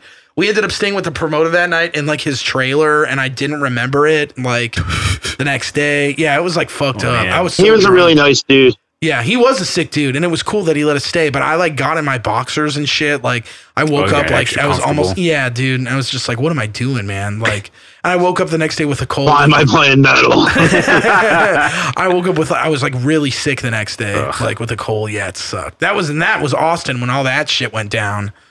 Ugh. Dude, being sick. Dude, one time me and fucking Sanjay, he was filling in for Harry. I got the flu, and then he had the flu. And then tour aids, man. Dude, no, we had to go to urgent care because we legit had the flu. It wasn't like I got the flu, I was just really sick. No, we got it, and then Ben Pals from Grey Lotus had it. There was like 103 fevers going on. Damn. Jeez, that sucks. Yeah, we all had to go get like Tamiflu and shit like that. Like it was like really bad. Oh my god, dude, Max got tonsillitis from making out with a stripper. That's so fucking cool. Yeah, isn't it cool? We were in somewhere in the middle of like I don't even remember where the fuck we were. We were in like Lawton, Oklahoma, I think. Yeah, Lawton. Because the whole day I kept going like, you know what happens down here in Lawton, boy? You know what they do here in Lawton, boy? I kept doing that like over and over again to everybody. But they all went to, we were playing, yeah, dude, this was sick. Man. We were playing with, I don't think I heard that. I never told you this? No. Dude, we were playing with Inanimate Existence. It was last year. It was in like June. Okay, we were playing in Lawton, Oklahoma. We had like... And it was just like the show was at this bar, and it was really like there was not a lot of people there, but it was like Lawton. It was like basically like a rounding date. And like, yeah, for sure. You know, we were in the middle of nowhere, and we went to this. We got to the venue like super early, and like everybody was like in Warforged was all about strip clubs except like me and Jace. Was this before or after the strip club night you guys had in like Indiana? That was way after. Okay. Yeah, it started our album. That's what started. Yeah, the night our album came out, we went to a strip club in fucking Indiana. And then you kept rolling on that, huh? I didn't fucking. Well, that was a band. Dude, Max and Alex are all about the strip clubs, and Adrian was about it at the time too. So like they all went. Them and like 3 of the Inanimate dudes went, and only like their bass player stayed behind. So me and Jace and Scotty were just chilling at the venue the whole time. It was a really fun day. Somebody's got to watch the gear. And like finally I had to be like, yo, we're going on in like an hour. Like come back here. Like come on, guys. Like it was so fucking annoying. Like I was just like, fuck fun. Guys, come on. Like so they show back up, and like Max looks like he's seen a ghost. And Max fucking runs up to me, and he's just like, you won't believe what just happened. And I'm like, well, what the fuck happened? And they're like all telling me the story about how like I guess like there was this like drugged out stripper there that like Max bought a dance from, and they just started like making out, like going at it. And like I guess she was trying to like Max kind of was into it and wasn't too into it after a certain point, and then like she was like asking him like, oh, you're in a band, like where are you guys playing? Like I want to come see the show, I want to hang out, like, and all this shit, and Max was totally not feeling it, so they kind of left, and he didn't really say anything to her, and like something happened where I forget what happened, but like he gave her the wrong phone number or something. I don't know. Like one digit off. Yeah. Something happened, and like they were leaving the strip club, and she like ran out and was like chasing after them, and like what the fuck? Was saying like fuck you, you're a fucking asshole. Like I don't know, some weird dumb shit. Holy I don't really remember all the details. I don't remember like, this at all. Yeah, and so like they came back to them, and he was like, "What if she comes here? What if she says?" I'm like, "Dude, Max, it sounds like she was like a crack stripper. You're like, fine. It's like she's not coming out over anywhere. 6 feet tall. You're gonna be fine." Yeah, I'm like, dude, what? You got nothing to worry about, man. So like he was like freaked out from that, and sure enough, like. Nothing. A couple of days later, he just like his throat was killing him, and like by the time we hit California on that tour, we had to go. We played a show in or we were staying. Where did we played? I forget where it was. It was in like Laguna Beach or something. We played a show out there, which was kind of weird because it's like a tourist town. But there was a good amount of people that showed up. Rob, have you heard of that band Teeth? Yes. Yeah, those guys showed up to the show, and they were like, oh, we're in this band Teeth. And I didn't know them at the time, but then they dropped that record, and I was like, whoa, like, these were those guys? Like, they had Luke LeMay from Gorguts on a song and shit. Oh, it was dope. Yeah, they were awesome. So, fucking, we go play that show at, I think the venue was called, have you guys ever played there? The Carmen Bar? No. Yeah, we played there with Inanimate, and it was, you know that dude Liam, right? That plays in like Flub and shit. Oh yeah, Nordovich or whatever. Yeah. Liam booked that show, or he booked most of that tour. And we it was a decent show, but then we were staying at Max and Alex have a friend that lives like in Santa Monica, right off the pier. Like he lives in an apartment like right off the shoreline. Oh, really? He makes he's like a fitness instructor or like a dietitian or something, and he does well. Yeah, he works with like celebrities and shit. So he does like a killer. How he they know that guy. He used to be in a band from here. Oh no shit. I forget what they were called, but like they knew him somehow, and he was like, yeah, you guys come on by. So Max was feeling like shit too, so he couldn't drive, and it was like super late at night. So like. Dude, this was pissing me off too, because I was like riding shotgun, Alex was driving, Jace was drunk in like the first bench and telling Alex all this insane shit to do, and I'm like, Alex, don't listen to Jace, he's fucked up right now. Like, he's clearly drunk. I'm telling you how to get there. I have it on my GPS. So we ended up getting stuck like 5 times trying to get to this like little ass apartment building parking lot. Oh god. And we finally got it done, but like Max felt like shit, but it was so sick because like me and Jace and Alex went on Santa Monica Pier and we're drinking and shit. That's and awesome. Like clearly it was closed after hours, but it was like so sick. So the next day Max felt like such shit, he got up early and took himself to like the immediate care around there and fucking got like antibiotics and shit because he felt so bad. Sometimes you got dude, sometimes you gotta do this shit. Yeah. And it's scary, dude. And not only does it suck, it's scary. It is scary. I mean, especially when you're like, okay, you don't really have a home to go to and rest. Yeah, that's what I was gonna say. You're not like, oh, I can just go lay down in my bed and yada yada. Like that ain't happening. No, it's not happening. So it's fucking. It was rough, and I thought luckily nobody got sick on that tour. Like we were fine, and we had routing dates home. But like Max didn't get better until he got back home. Ugh. But luckily nobody else got it because we didn't make out with any strippers. So or each other apparently. Yeah, we didn't. It was hard to resist sometimes. I know. But that was definitely rough. I mean, I don't know if I'm assuming that's what it was from because I'm like, how else are you getting tonsillitis and nobody else is? You know what I mean? Right. But dude, tonsillitis is probably like super painful. Dude, that sounds terrible. Yeah, it was not. However he got it, I don't give a fuck how he got it. I don't want it. Yeah, exactly. I mean, I was feeding that boy Halls like no other, dude. Dude, that sucks, dude. Yeah, it does suck. Did he have to get him removed or no? No. He was fine. Like when he got home and rested, and once we got back, he was all good. Dude, what tour was it? I forget what tour we were on. Shane had kidney stones. Whoa, fuck really? that. Yeah, dude. Did he pass them like while you were on the road? Yeah, but I don't think he like passed them. Like it wasn't like brutally painful, but like, dude, like apparently like when you have that shit, it makes you throw up and you get like really bad pain. Mm-hmm. Yeah. And Yeah, it was bad, but like I don't think he had like that razor blade piss that you get. Okay, yeah, well, that's good because fuck that. Dude, I'm waiting for Alex to get that shit, man. Kidney stones and razor blade piss, because he pisses in the van like 4 times every half hour. So I can't wait to watch him pass stones in the van. Dude, you know what's so funny, man? I guess like a lot of people are aware of Alex's prostate issues. So can I not have to censor it anymore? No, yeah, you don't have to. It was like I was hanging out with Eddie and Alyssa last night. They know? Yeah, we were talking about something and they're like, Alex, like Alyssa was like, Alex has some prostate issues, right? And I'm like, I was like, maybe he told him. I was just like, well, because he was singing some song once about like his prostate, like he replaced the lyrics about his prostate. If that's all the world knows. Yeah. God, Alex is one of the funniest dudes I've ever met, dude. He's insane. Yeah, he's funny until like a certain point where it's just like, God damn, like it's good. He's the shit. He is very funny. I'm talking him up. He listens to this podcast now, so you know. So we have. Dude, I gotta try and get you on Will from Artificial Brains podcast. Does he have one? Yeah, dude, and it's like. Yeah, that dude, like, he knows his shit. Like, he, like, researches all the shit and asks, like, really good questions. And, like... I would love to do that shit. Dude, we did one for him before, and, like, I'm sure you agree. Like, you do it, and you're like, oh, it's cool, but, like, you don't expect, like, anyone to, like, really care about it in the grand scheme of things. You know what I mean? You're like, I want to do it, but, you know, it's cool. If people hear it, cool. And if not, it's whatever, you know. No sweat off anyone's back. It's just fun to do.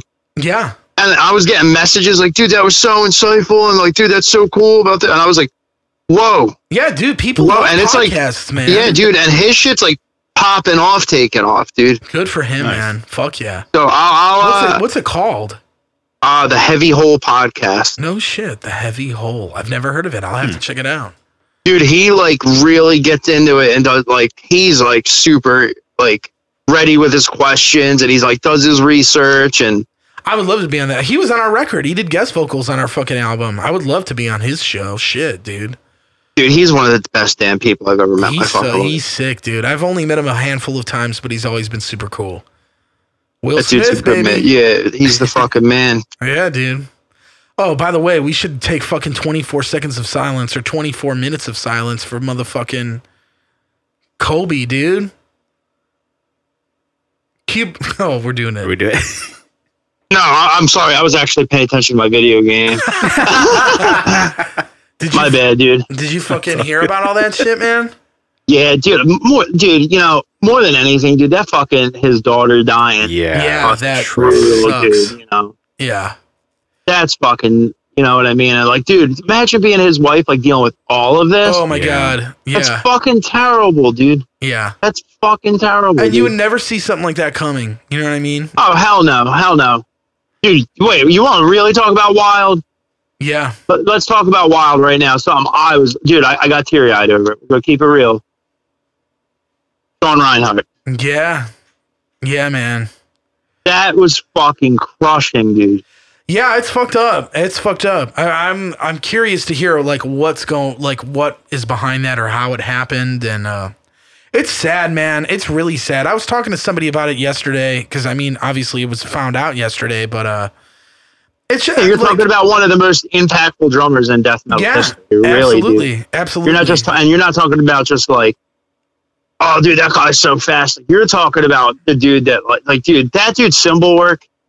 Right off the bat, the best. Yeah, I mean, I would be lying if I said I didn't hijack half of his shit. You know what I mean? And a billion other drummers. Like, if it wasn't for him, especially, I mean, Cynic had a big influence on Warforged, too. Cynic, Mahavishnu Orchestra. Yeah. Yeah. Was he in Mahavishnu Orchestra? I'm pretty sure he was the drummer for, was it that or Gordian Knot he played in? Gordian Knot.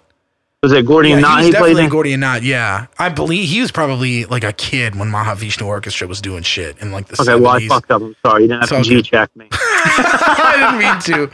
But I was just like, well, maybe he did. I mean, maybe he did recently and I just didn't know about it. I know John McLaughlin still is ripping, but yeah, man. It was Gordian Knot he did. Yeah, definitely. Those records are sick too. Fuck yeah. Yeah, damn. Nobody talks about that band either, man. Yeah, you fuck with Spiral Architect? I don't, but Max and Alex do. Or Alex does at least. I don't know if Max does, but they are sick. That shit's ridiculous. You fuck with Andromeda? I don't know about that. G checking me again? Oh, here we go.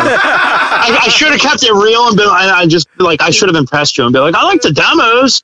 Yeah, they're okay. They're another like prog band on that like Spiral Architect tier. They were on the same label, like Sensory Records or whatever. I think. Oh, really? Yeah, Alex is screaming at me because he knows what all this shit is right now. So he's listening. He's probably like, He's like, you fucking idiot. Yeah. Why are you saying the right one? Yeah.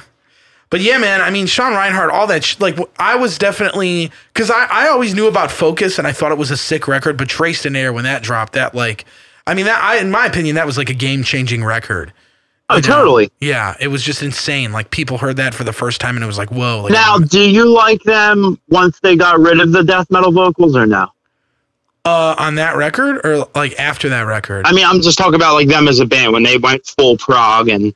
Oh, yeah, I loved it even more, probably. And I still like their death metal shit. But at that time, like, I mean, I was in high school. I think that record came out in 2008. So I was like 16. So, like, I was like all about that because I was like, this is the most forward thinking shit ever. And, like, yeah, the vocals never really made, I guess, the biggest difference to me at that point, really. But, fair enough. Yeah, I had no issues with it. And, because when I got into Traced in Air, it made me go back to listen to Focus more because those were obviously the only records they had at the time. But right, you know, I just remember thinking they were this untouchable band, and like I saw them a bunch. I saw them. They did that tour with like BT Bam and Devin Townsend and Scale the Summit. There was a huge show at the House of Blues here in Chicago, and it was like if you were anybody in metal like then, you were like probably like I've met so many dudes that were at that show, and I didn't know them at the time. And they're like, yeah, that's what it's all about, meeting dudes. Yeah, meeting dudes, man. But fucking, you know, that's a crazy concert, dude. Yeah, I got to see Into the Moat, The Fall of Carnage, Between the Buried and Me, and Black Dahlia Murder. Dude, holy shit, Bill's that's fucking awesome. Yeah. You fucking. And that was like one of two tours into. Yeah, it's one of that the design is one of the most impactful records to me ever, and I think it's one of the best recorded records ever. Yeah, but that was like one of two tours I think Into the Moat did, and I got to see them. Damn, that's awesome. They only did 2 tours. Don't quote me on it, but I'm just saying like they didn't. I know they didn't do much. Yeah, they did not do much. Damn, and they had like a comeback show. Maybe it was a couple years ago, and I saw like a video. I was like, "Oh, sick!" But then I don't think that's it. Yeah, that sucks. They were a sick band. I mean, I only got into them a few years ago because that was like totally missed the boat on that. I mean, I was young too. That was a while ago when that came out. But the design, oh my god, dude! Dude, I was listening to fucking. I got those really nice headphones Brody was talking about, and I got really baked after that Christmas party. And on the way home, I listened to Empires by Animosity front to back with that. Crazy. No, not with the 360 sound, but it did sound still like killer. Awesome. Yeah. I still think Animal's their best. Animal is their best, I agree, but I do really like Empires. That's fair. Yeah, I think Empires is still sick, but Animals is definitely the better record in my opinion too.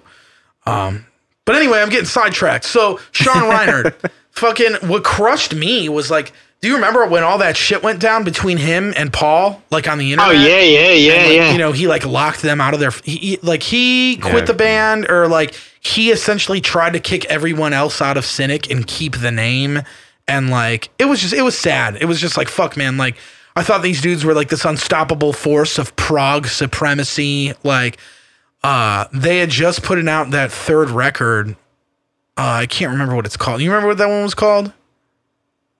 Kindly Bent to Frios. Yes. Yeah, that one. I didn't like that record as much as Traced in Air. I couldn't get into it, but yeah, it was just kind of like, oh shit, third record, like they're really doing it, and then like all that shit went down. He locked them out of like their Facebook accounts, and it was this whole dramatic thing. So weird, and it just sucked because I remember thinking, I'm like, damn man, that sucks that like this band that I thought was like untouchable dudes, it's just like, right, like here's some folding in on stuff, like just some shit going down, like exactly. And it was kind of like it kind of brought me back down to earth with those guys, and which is a good thing too because it's like they're human beings, you know what I mean? I was gonna say, in the grand scheme of things, dude, it's you know, like you said. It shows they're human. You know what I mean? Exactly. And it makes it be like, oh, it was like a reminder to me. It's like, oh, these guys have arguments like my band has arguments, you know? And it's a bummer to me that, because Cynic, I'm pretty sure that I saw something about Cynic is putting out a record this year or something this year. I could be wrong. Really? I have no idea. Do you know anything about that shit? I don't know anything about that. Okay, because I think I saw somebody share or like Cynic share that because they put out a single like last year or something. Yeah, but was that off the remastered? Was it Focus? No, it was a brand new song. It was called like I don't fucking remember what it was called, but they put out like a music video for it and they released it as a separate single. And I know they've been working with a different drummer and shit, and they're working on a record, but it's a bummer that like you won't get to see Sean and Paul play again. Like, yeah, dude, hell yeah, dude.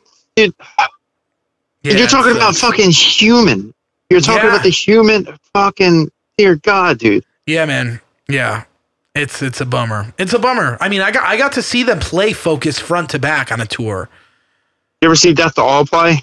Yes. Yeah, I saw them. Never got to see that either, man. I saw that twice. A bit. I never saw him on it. I saw him once. It was the tour Rivers did with Death to All, and Gene Hoglan was playing drums. Huh. It was like they were doing. I think they were doing like the Leprosy era shit.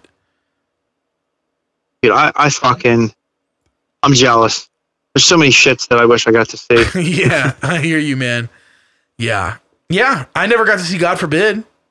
Really? Yeah, no, I never did. Max and Alex like loved them. I never got into them until way later. I seen them like 5 times and played with them once. That was cool. Yeah, fuck yeah. I wish I got to. The one band I wish I got to play with is Candiria. Hell yeah. Oh, yeah. Well, you still might. They don't really seem to be doing much anymore, man. It makes me sad. That band's like so important to me. Well, didn't they come back and they did that Warp Tour and shit? Yeah, I went to that, dude. I went and seen them, dude. I got the record from them and everything because I love that record. What's it called? When the City Sleeps or some shit? No, While You Were Sleeping. While You Were Sleeping, okay. Yeah, that is a good record. They're a sick I band. love it. Fucking love that. And they're not. I love you. They're just kind of. I love you too, Rob. So have they not really done anything since then? No, I think they did their reunion tour. They did the Warp Tour. I think they did another like short run, and then I think that was it. Oh, I did see Candiria. I saw Candiria at Reggie's with Gigan and a bunch of other bands. It was like 2 tours meshed together. Yeah, they had a date in Chicago on one of their tours, like a reunion tour. That's cool. And Gigan's such a good band. Yeah, they are dope. I've seen that band a lot. I mean, they're from here, so right. Yeah, I've seen them plenty of times, but they are a very sick band. I've seen them like 4 times, I think. They're really good, man. Yeah, Eric's really a good dude. Yeah, he's a cool guy. I've talked to him a handful of times. He's always really nice to me. Yeah, man. Fuck, dude. Some of those things. How about Neil Peart? Oh, dude, come on. What are you going to say about that, dude? That's fucking terrible. Yeah. You know what I mean? And then you're talking about fucking Rush. Yeah. You know, but like with something like that, you know, he was a lot older than fucking Sean Reinhart, wasn't he? He was, in his 60s. His like mid 60s. No, so dude, it sucks. We're getting older, and you're going to start seeing a lot more of that, which is sad. I know. But it's just like drummer week, man. I'm like, fuck, am I next, dude? Right. Like, Jesus, dude. Get that checkup, man. Yeah, god damn. Like, it's like, come on, guys. All right, I'm not even a month into 2020. Can you stop killing drummers now? Yeah. Like, maybe a guitar player or something. Yeah, no, can we not do that? Yeah, of course not. But I watched because Rush has a few documentaries or like movies about him. There's one that like chronicles their last tour that they did, and it just sucks because it's like, damn, I never got to see Rush. I never got to see him live. Are you like a huge Rush fan now or no? I've always been a huge Rush fan. Like they're my dad's favorite band, so I like grew up with Rush. Got ya. Yeah. Hey, dude, it's so weird for me. No one in my family ever really gave a fuck about music. I have no idea where any of this shit came from for me. Yeah, that is interesting. I always find it interesting. And same with you, Bill, right? Yeah, most of my family could care less about music. It's my mom's side that's the more musician side, but I never see that. Same for me. Oh, really? Yeah. Yeah, like my mom, I'm like my uncle could play guitar a little bit, but like I don't think he ever like really pursued it or nothing like that. I'm like, dude, like growing up, like my parents like, at one point, my mom was trying to get me lessons, but we were poor as shit. Yeah. Dude. Like, I used to go in the stores and pay for shit with food stamps. Yeah. So, like, my family never had money for it, but my mom wanted to get me for them. And I regret it because I'm, like, I have no shame in it. I'm a musical idiot. I don't know any of my fucking scales.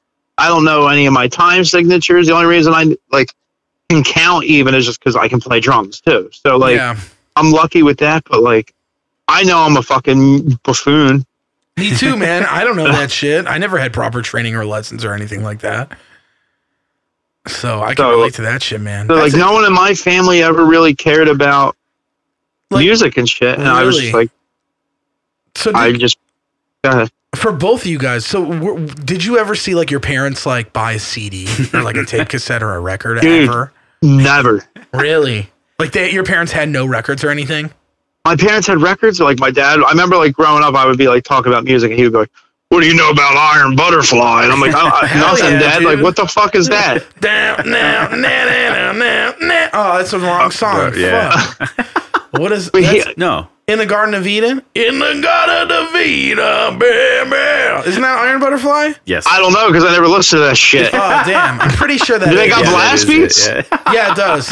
Yeah, Flo Monier is on that record. Oh, no, he's not. I would have known about it. Trust me. But my parents, dude, they never did that shit. Damn. And it's cool, though, because I'll admit, dude, my mom, growing up, though, I'd be in the car going soccer practice and shit. Uh-huh. My mom would have on the fucking radio, and my mom was all about Alice in Chains and Soundgarden and all that shit. Yeah. Oh yeah.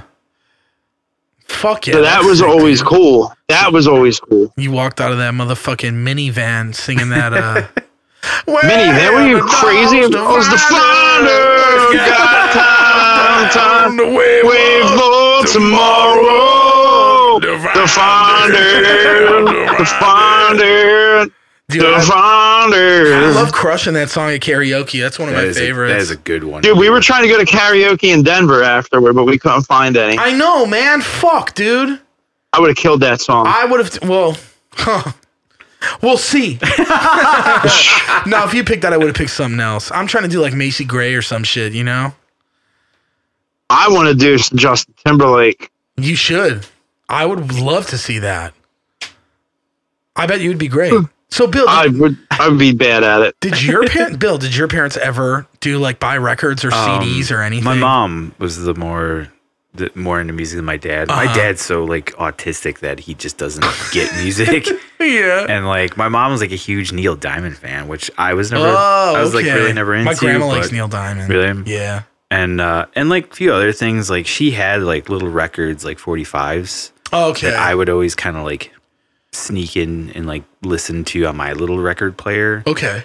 And but yeah, there was another I don't know, they never branched too far in their music. And my mom was better about if I asked her oh, who is this? And she'd be like, oh, it's this musician or whatever.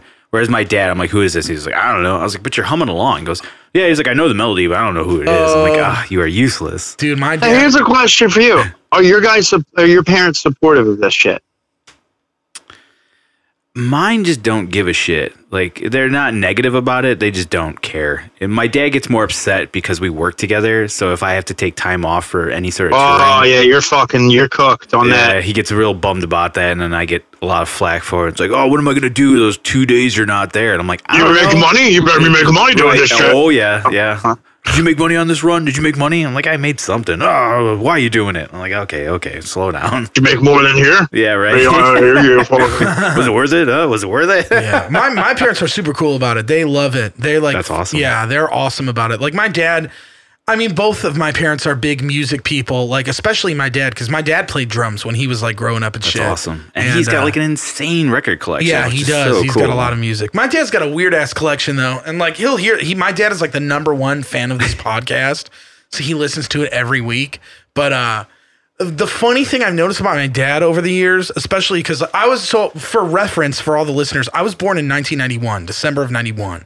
So when I grew up grew up in the 90s. Yeah. I was a kid, and I remember think of my dad was always into progressive shit. He still is. So he likes Rush, Yes, Genesis, all these old prog bands, but the shit they were doing in the 90s was not very progressive. It was kind of everybody was getting back to the stripped down form. Like even if you listen to Rush records back then, Genesis was doing basically pop music at that point. Right. You know? They weren't doing like the insane Peter Gabriel shit. So I remember my dad would like buy the new Rush albums when they would come out and the new Yes albums when like if you look at my dad's, it's so funny because it's like a little museum because it's like, my dad got this Yes record on CD because that's what was new at the time. Like, you know what I mean? Like he didn't have like, and he's got all the older shit on vinyl. So it's funny because it's like he would come home and he would bring home like Test for Echo by Rush, which is like not a good Rush album. I mean, I like it kind of, and there's some good songs, but it's like in the grand scheme of things, most people aren't like,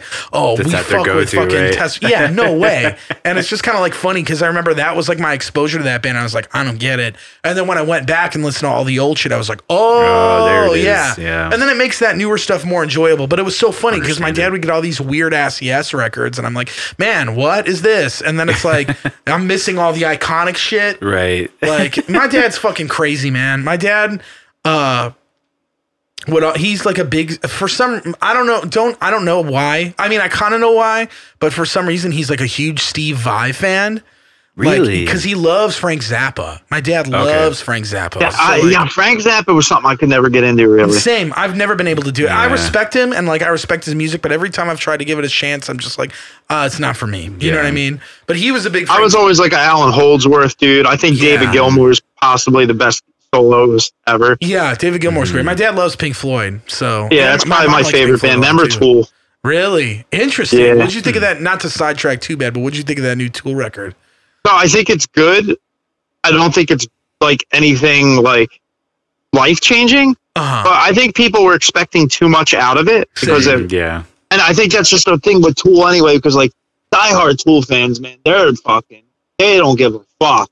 Yeah. They're just like, dude, this sucks. It's not fucking Undertow. And like my favorite album as a whole is probably Lateral. Same. I'm like I do like that one. I consider myself a passive Tool fan because I've never been like insane about them, but I've always respected them. And I have like Enema, I have Lateralis, I have 10,000 Days. I actually got it. Did you get the CD copy of the new one?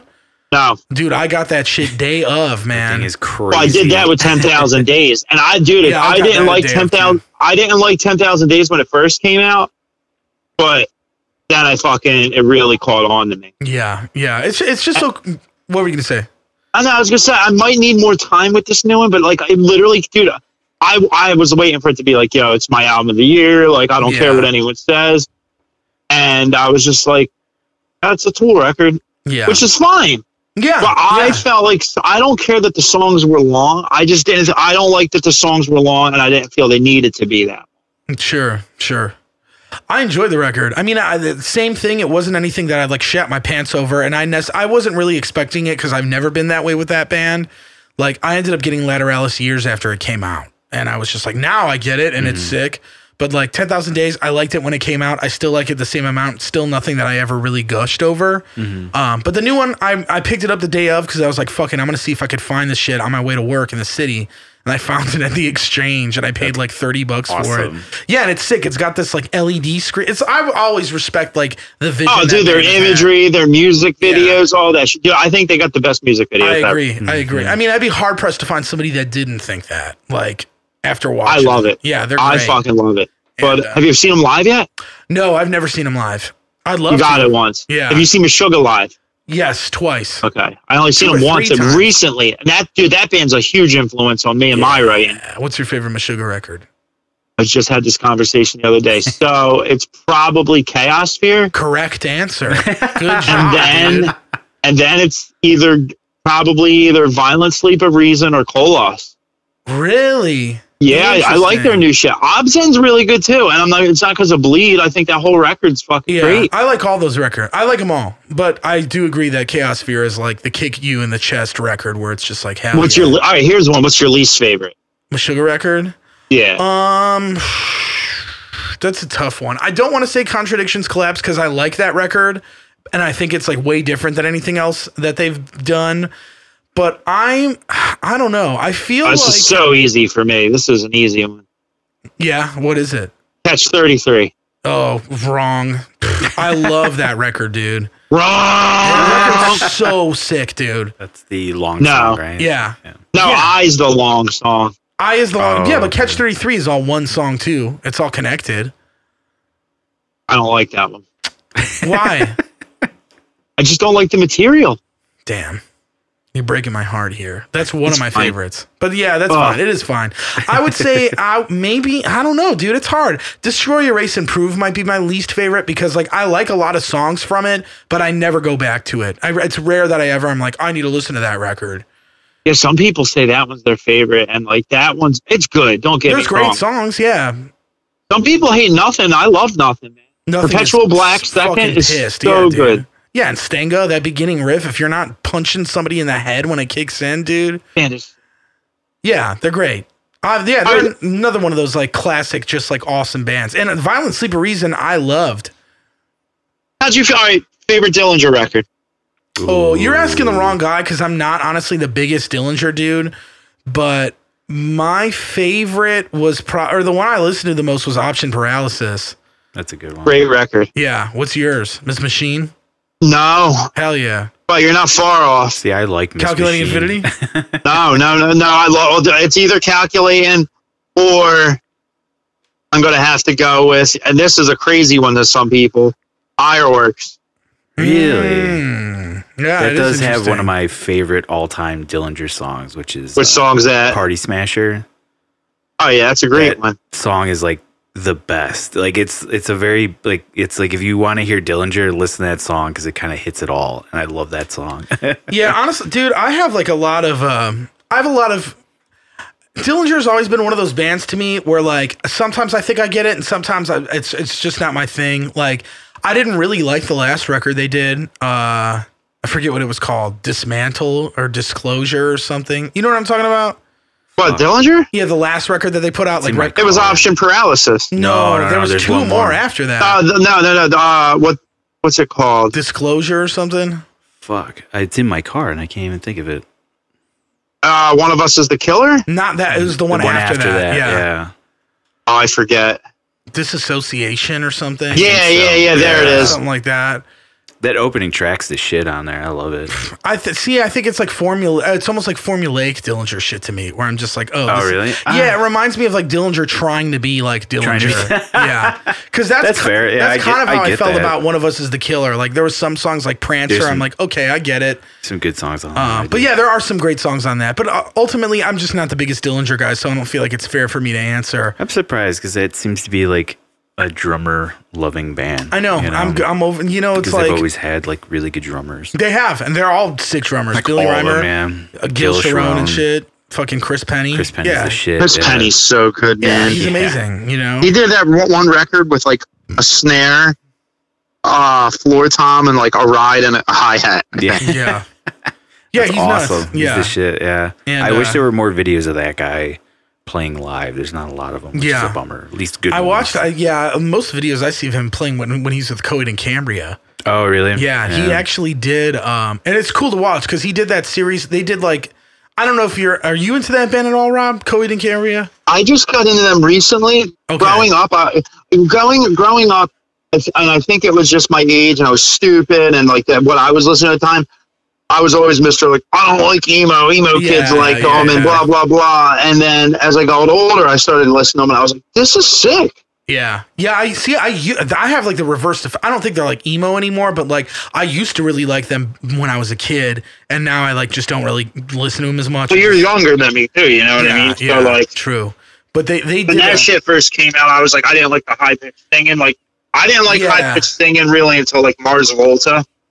Yeah, and then like Protest the Hero, I love that fucking band. I love that vocalist.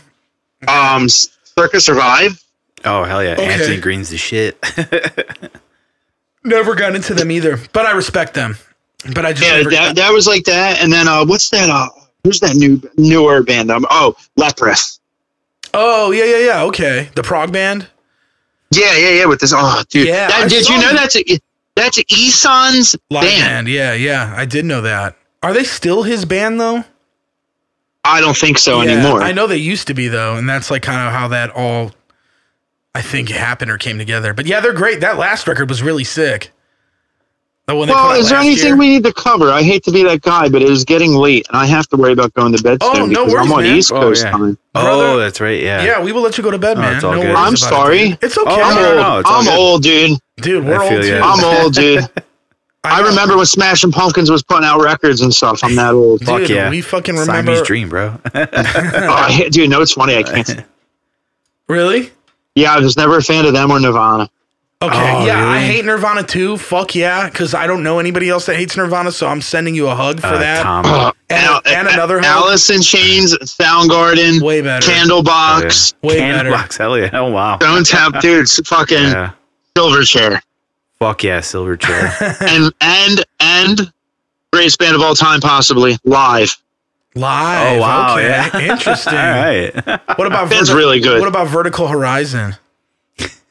This is why I'm hanging up. You just brought up Vertical Horizon, like, they both have bald singers, and they're from the 90s. We're talking about like cool shit. You're like, what about Everclear, bro? Like, no, I don't want to talk about Everclear. Well, hold on, Vertical I like Everclear now. Hold on. You like Everclear? Yeah, I do. I like the first album. A lot of secrets are coming out. Come on, man. Dude, I know we're talking about Live and like Bush, but what about like Crash Test Dummies, dude? Like, ooh, yeah. Okay, I didn't say that. I said Vertical Horizon, and I stand by that. I think that band is sick. What was the Vertical Horizon song that was on the radio? She's everything Rob wants. That was a good one. That's a banger, man. That song is awesome, dude. You know that song. No, you don't. And you know that song's kind of sick too. No. You'll listen to it later and you'll be like, God damn, why was I'm not going to listen to that again. You ever hear Counterparts by the band? You know the band Counterparts, the hardcore band? Yeah. They sound exactly like Vertical Horizon. The riffs are the same. Pretty much. If you like one, you like the other. What do you think about Bush? Never got into him. Not my thing. I respect him, but I liked them when I was growing up. Bush was sick. Yeah. I never got into him, man. But, Bush is so sick. Glycerin, I remember that song. How old are you, Jason? I'm 20. I just turned 28 last month. You're old enough to know better. Yeah, I guess. I never liked Bush though, man. I liked Fuel, dude. All right, yo, Fuel's sick. Yeah, there we go. Yo, Collective Soul's sick. Yeah, dude. Don't worry about it. Or is that what was this? No, that was Collective Soul. That one riff was super sick. I think the song was heavy. Okay. And all your weight, it falls on me. Yeah. It brings. That shit is fucking hard, dog. Catch me in the fucking pit to that shit. Yo, I want to see Fuel, dude. Fuel and Goo Goo Dolls are so sick. Dude, fuck yeah. I love the Goo Goo Dolls, dude. God, dude, I want to drink beer with you guys right now and be the same and listen to Goo Goo Dolls. I do too, man. Fuck. We'll do it. Next time you're here, we're going to do it. Yes. Hell yeah. Well, it was a pleasure. Yeah. I miss you. Yes, thank you. Hell yeah. Take it easy. Good luck with all the shit on your horizons, and hopefully we see you soon, man. Yes. Please also don't forget to edit out the job thing, please. Oh, yeah. We definitely will. Yeah. What do you go over everything and all that shit? Yeah, Bill is very tight about that shit. Dude, it's crazy to say. You got to be sometimes. Yeah. Oh, no, for sure. Yeah, absolutely. Alrighty, man. Well, get some good sleep. We'll talk to you next time, and thanks for coming on the show, dude. Yeah, I miss you. I miss you too, man. Later, guys. Bye. See it. That was awesome. That was a great call, man. Yeah, Rob's the shit. That sounded really good, too. It sounded really good. Yeah, damn. Cool. It should play over pretty well. I don't have to do much later. Hell yeah. Yeah, he's the shit, man. He's crazy, dude. Super nice. He's insane. Yeah, hell yeah. He's the man. It'd be nice to meet that guy someday in person. Yeah, That'd be definitely. fun. Definitely. Yeah. So yeah, what's going on with you? What's new? What's going on this week? Oh my God, man. Any good dates? No bad experiences actually. Really? Yeah, I was seeing someone for a while. I'm not gonna get too into it. That's fine, I guess, but that's not going too well. No, it's done. I'm pretty sure it's done. Fuck, really? Yeah. Sorry, that's a bummer. okay. You know what? Shit happens, and life happens. You move on. Yeah, it's just I don't know. It's weird. I'll tell you about it off camera. Yeah, that's fine. But it's just kind of like I think in hindsight, it was like a bullet dodged, but at the same time, it's just like I don't know. It's cool because I feel like from a lot of my experiences, especially after my last horrible relationship, and not to get like super deep into shit right now. No, it's fun on this podcast, but it's what we do sometimes. Yeah, and it fucked me up pretty bad, and I think it fucked me up on my perception of people and like how it just kind of like how I perceive people, especially when I first meet them. You know what I mean? It's like I don't know. it's the wounded animal thing. Yeah, you know? And it's just like it takes a second for you to be like, oh, should I? Make myself approachable because, like, I know plenty of dudes like that, and like, I think you got a pretty good head on your shoulders where I'm not too worried about you. But I've met some other dudes in the past where it's like, whoa, somebody fucked you up, bad, and you're not recovered from exactly, it, and that sucks. Like, I will say, it put me in a headspace where I kept thinking about red flags all the time, and it's like, because I didn't see him with my ex, and like, I was just kind of like, man, if I saw this shit, I should have known better, and now it's like. For like a long time, it's been almost 2 years since my last relationship ended. And, you might become a little too overly cautious. Well, and the past everything's a red flag all of a sudden. Exactly. And that's the whole thing. And so it's like, I hate that I was, and I've been doing a really good job of not being in that mindset anymore, or at least. I think it's been long enough now. Yeah. You're letting your guard down. But it's been like, dude, like half a year ago, if I was like talking to somebody or like interested in somebody and they did something that made me second guess something or like immediately, I'm just like, fuck, I'm out of here. And not in like, I try not to do it in a shitty way, but I'm just like, hey, this is not. You cut the cord. So, I'm trying to have more patience with people and shit. This was a situation that wasn't like that. So, and I think I did a really good job of being like, hey, like this is not that reaction, so. And it was like so it's just kind of like I'm trying to keep it more level-headed, but give more of a shit about it too, and because I don't know, I was thinking about it. I think about it a lot. Like these dating apps suck, and like I don't know. You start to think about how many people are on there, and then I had this thought the other day where I'm like, man, like how many of these people are really on here with an end game of not being on here anymore. That's why I'm on a dating app, is because I want to meet somebody and eventually have a reason to not really be on there anymore. You know what I'm saying? Yeah, it's a good question because honestly, I don't know. Yeah, there's no way to really gauge it. I mean, some people are pretty like blatant with it. Where like, I'm trying to get off this fucking thing. Yeah. It's like, cool. All right. Like, I like that. It's like, where they stand. Which is what I'm trying to, that's exactly what I'm like. I'm on these apps so I cannot be on these apps. You know what I mean? I think that's like for most people. I think it's a smaller percentage than you would think that are just like, just trying to meet people and just well, there's that. But it's like, how many people, so many people get caught up in them. And I'm just like, how many people are really thinking of that? Are thinking like, hey, I came onto this app because I didn't want to be on, like, I don't, you know what I mean? Like, I don't think people think about it a lot. Like, I don't think a lot of people are like, man, when am I going to meet the person to just kind of get me off this thing? I think people just get stuck in a cycle where I think it depends on the age too, Yeah, especially at your age. I think you're still young enough now for people in your bracket that would not be thinking like end game. Well, now it's getting to the point where like people my age, I'm starting to notice. Not people younger than me, no, but if I match with people older than me or like my age, like. More than half the time, like they're usually looking for like good things. You know what I mean? Like something more serious or something like more focused. Because it's like, I am 28 now, and it's like that's kind of the age where the hookup culture starts to slowly dwindle down. And people are kind of thinking like, hey, like this is getting harder and harder and harder to do this. It's weird. It's definitely weird, but it is what it is. And like I don't know. I think like. Having more, I don't know. It is what it is. I'm trying to have a better mindset about it than I ever have before, and it's been working, so that's good. You gotta stay positive with those things. Yeah. Otherwise, it just beats you down. Exactly, and it's just like if you're honest with people, it's so much easier and like just open about shit and communicating and whatnot. But unfortunately, some people just don't get it sometimes. Sometimes I don't get it either. Sometimes I catch myself and I'm like, man, I did some dumb shit, and there were things that I shouldn't have done in this situation, or I could have reacted in a better way, or I could have thought about it in a different way. And it's not that like I'm kicking myself for it, but it's things to notate for the future and be like, hey, for sure. I'm not going to blame. Like I would never be the type of dude that's like, I'm single. I've been single for 2 years and it's because everybody's a fucking dumbass. Like it's not true. I've done plenty of dumb shit in the last 2 years. Like, especially with women, I've done a lot of dumb shit. And it's like, you know what? You live and you learn. And exactly. Yeah. Just, like you said, take notes from it and go from there. Yeah. I had my first barber lesson today. Yeah, I saw you post something about cutting hair. What's that all about? I'm gonna be cutting hair, man. Are you gonna go to like school for it? I want to, but I don't think I am. Dude, hit up Mike Scarlatta that was on the show. He went to a barbershop school, and like that's where I went. I would go. It was like way up north. Kind of like, I'm trying to think where it was. Like, not north, like west. So it was like Schaumburg area. Okay. Like north of Schaumburg, maybe. I don't know how I'm gonna go to barber school if I have a full-time job and shit, though. You know, they're really so. What's cool about it, which like when I was talking to Mike about it, is they're super fucking flexible. So he was working at Guitar Center at the same time, full time. Yeah. Okay. And in full time with a girlfriend, like crazy busy. I think he might have been even married too. Yeah. Yeah. So like super busy, but they worked around his schedule, and then on top of that, you pretty much don't even have to pay for it because you're doing haircuts, and the haircuts pay for the schooling. Oh, interesting. Yeah. So you're not. So it's like much? You're barely paying anything out of pocket. Damn, that's interesting. If anything at all, almost. Well, you got to buy your own gear and shit.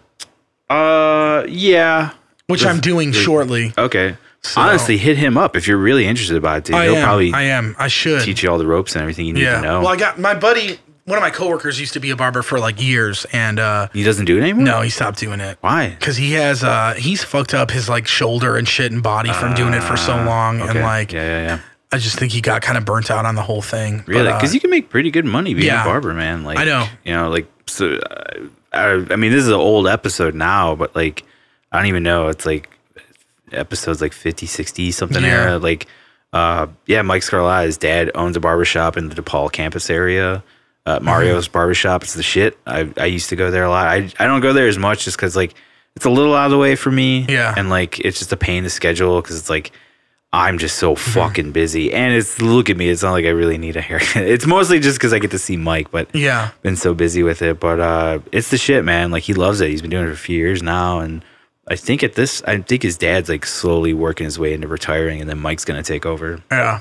I want to get into it. I mean, I don't know how far. You might have an open chair by then, man. I don't know if I want to get into doing it like at a barbershop professionally yet, just because I don't know how it would work with like touring and all this shit. But he would be the guy that would understand. Yeah, he would. But honestly, right now, I just kind of want to start out doing it so I could eventually do it as a side hustle. I know it's illegal to cut hair for money when you're not making when you don't have a license and all that. But it's like. Whatever, like who's enforcing that? I don't know.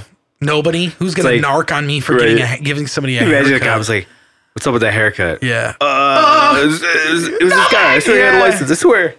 But eventually, I do want to get into that world. So I'm just taking baby steps. Cool. And like, I've thought about it for a long time, for a couple of years now, because like.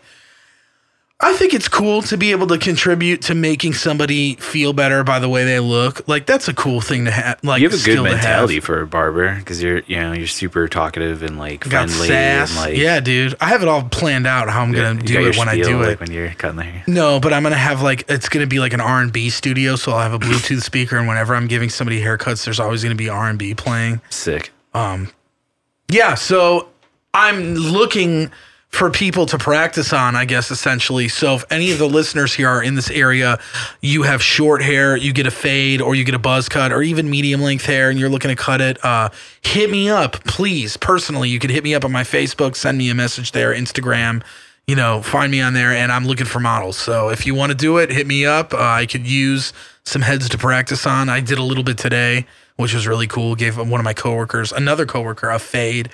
Nice. Which is cool. A bald fade, it's called. What makes it a bald fade? Because at the bottom of you're completely bald at the bottom. It goes from like hair and it like fades out to bald. Yeah. Gotcha. So like some people do fades and they have like I don't know what the terminology is, but like you'll still be able to see like the really light hair. Mm-hmm. But the bald fade, it just goes down into like nothing. But it's cool, man. It's fun. It's hard, but like I'm pretty pumped on it. So it's cool. Something else to do. I don't really know anybody else that does it other than a few friends, so I think it's cool to have a skill like that or like a trade like that. So yeah, I don't think there's too many people, at least like in your age or even my age, that Mike's the only one I know that comes to mind. And then the people that work in his shop are all older dudes, like his dad. And then there's like one other dude that I've seen before that is older. He's younger than his dad, but he's older than me and Mike. Yeah. Yeah, that'd be cool. Yeah, man. So it's a new adventure for me. You could become a traveling barber and like do it while you're on the road. Yeah. Yeah. But I don't know.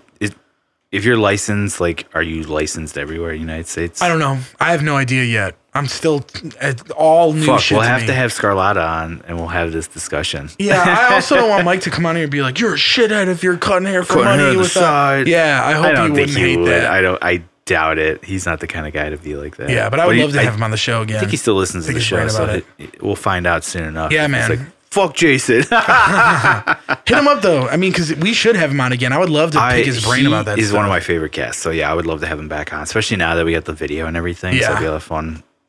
Speaking of other old guests, I hit up Megan. She's got some dates available, so we'll have to talk about that. Yeah, let's do that. Back on. It'll be a lot of fun.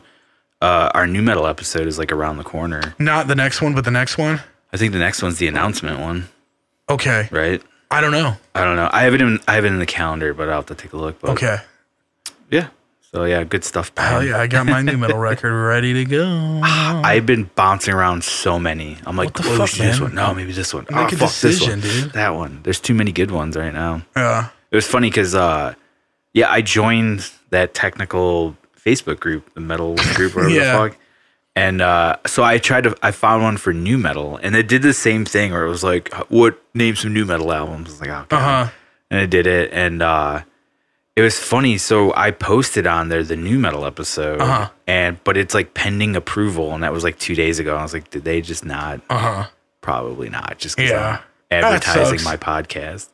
I'm like, really? Because do they do that on the metal? I don't think so. No, they just let it fly. Yeah, right? Usually I just post it straight in there. So yeah, it's weird. Because it's like there's a shitload of people on that new metal like group, really? And then like any other thing that's new metal, it's like non-existent. There's I post death metal episodes in that death metal group, or whenever we have a death metal guy on, and that's always it's awesome. Well, our numbers do really well whenever we post in that one, so that's cool. I know. Thank you to that group for checking it out. Appreciate it. When I saw Inferi, Stevie from Inferi, their vocalist, is like dying to come on the show. Oh, really? Yeah, he really wants to do it. Cool. So they're going to be back from tour soon, and he's like, I will hit you up ASAP. Like, please let me come on. I'm like, yeah, fuck yeah, dude. And he can Skype in and shit, so. Oh, perfect. Yeah. Nice. And so for those of you that don't know, if you did enjoy the Brody episode, that was a fucking nightmare to put the video in there, because that program I used only did 30-minute chunks of the video, but they overlapped in some way that wasn't consistent. Because I figured out the first one, I was like, oh, it's like a 32-minute or 32-second, gap or whatever. And I'm like, maybe it's the same with this one. And I do that. I was like, nope, not at all. Is he going to do that all the time? No. So I have a new app that hopefully it should just record it all the way through. Cool. And so basically, out of the 6 chunks, every time there was a chunk, I had to. I noticed. I was like watching, like, all right, what's he doing in that video? I'm like, okay, we gotta put that over to there. So there's like on his end, the video looks a little weird, like for like a second.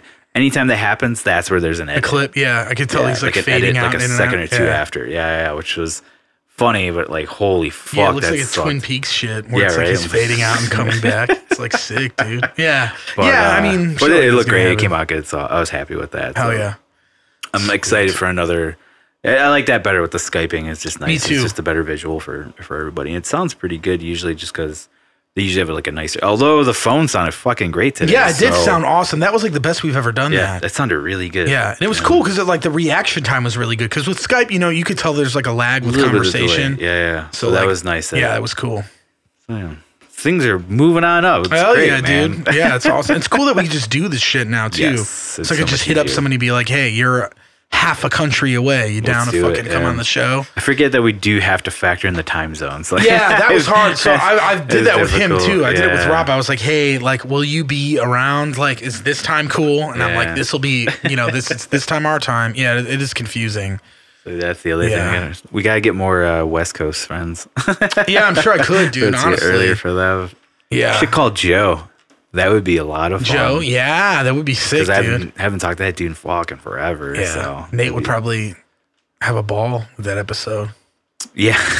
Yeah, I would love to have Joe on the show. Yeah, we should hit him up, dude. Joe's the shit, man. I love that dude. I miss him for sure. That'd be a good one. Then we don't have to worry about going so late. Hell yeah.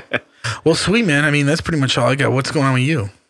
I just did 2 shows with Something Is Waiting over the weekend. I saw. You guys were at the Trucker Museum, dude. Yeah, popped in there. It was cool. Like, it was cool to see the massive trucks in the building with all the lights and everything. Immediately when I saw Gabe post it, I was like, I know where they're at. Yep. I've fucking seen that truck like 4 times. Million times now, yeah. That was cool. It was a good place to get coffee. Sick. Hell yeah. And we had like, what was that? Yeah, we had a lot of time to kill because... So the first show we did was in Iowa City, Iowa, and a place called Trumpets and something. The Bear and Air guys have actually played there. And that was cool. It was a really cool venue. Like, not really a venue, but it was like a bar, little stage on there, little PA, but more than enough for what we do and everything. And we only played with 2 other bands that were from the area. Acoustic Guillotine was cool. It was like a 2-piece. Drummer, bass player. The bass player did vocals. They were super fucking cool. Older dudes too. And I was like, man, these guys would probably do really well in Chicago. I feel like they have like a kind of vibe to them. I feel like people around here would like. And then the opening band, I can't fucking remember what they were called because I'm a terrible, terrible person. But they were really great. And it was funny. We ended up going to a bar like right down the street from there. And we walk in. It's a college town, so it's just like, holy fuck, these are kids, like in the bar. 21. Yeah. Dude, a couple of them, I was like, they got to have some fakes or something. Yeah. Even our bartender looked like he was like 16. Yeah, how old are you, bitch? Like, what's going on over here? Let's see some IDs. Bullshit, But that was fun. We had a quick beer, and then we went to our hotel, which was nice. And, sick, hell yeah. And where did you stay? Where did we stay? Motel 6? No, some with an R. The Red Roof Inn? The Radisson. The Regency? Radisson? Okay. Yeah. Radisson's nice. Damn, Eddie's popping. Something's waiting. Did you guys we treat all have ourselves. beds? No, Eddie and Gabe shared a bed, and then I had my own for whatever reason. Oh, that's cool. Yeah. Double. Perks of Traveling is a 3-piece, man. That's sick, dude. Nice. Yeah. Perks of Traveling is a 5-piece. 2 people sleep on the floor. Or yeah, right. 1. And then the next show was in McHenry, which... I highly suggest this place because it's not far from here. It's like an hour away. It's the shit, man. It's called Epic Deli. Yeah, okay. I've heard of it. Food is phenomenal. Yeah. It is amazingly good. Like, really fucking good. Like, everything on there. The owner, amazingly nice. Super cool dude. He was in one of the bands called Having Kittens, who we played with. I don't know if they were called Having Kittens at the time, but like... I remember most of the dudes. Like, I think it's pretty much the whole band plus the owner of Epic Deli that we played with in Wisconsin like a year or 2 ago. Yeah. And Coke Goat from Chicago played that as well, which is the shit. Oh, yeah. That band with the double kit. No, Coke Goat. Who was the band that you sent me that had... Well, I know Coke Goat. Yeah. Yeah. Miners. Were they cool? They're a McHenry band. Yeah, they were cool. Yeah, they were super nice dudes. And they were a lot of fun. But really the highlight of that show for me... So we opened the show and we're like setting up and like I kind of had all my gear to the side waiting for the sound guy to kind of finish up so we can start putting shit on. And this fucking kid walks up and he's like, "This is gonna be an awesome night. Look at this gear." And I was like, yeah, sick. I turned around, I was like, "What's up, man?" And I think the kid had to be like maybe 13, 14 or something like that. Oh shit. And him and I think it was his brother. Him and his brother and their father like were working the show. And he's a guitar player. Like just started like a year ago. And it was fun talking about it. And like and I was curious because I'm like, well, what's what are you listening to? And it was funny. Like Avenged Sevenfold was a huge band for him. Which I thought was funny. Yeah. And then he was talking about.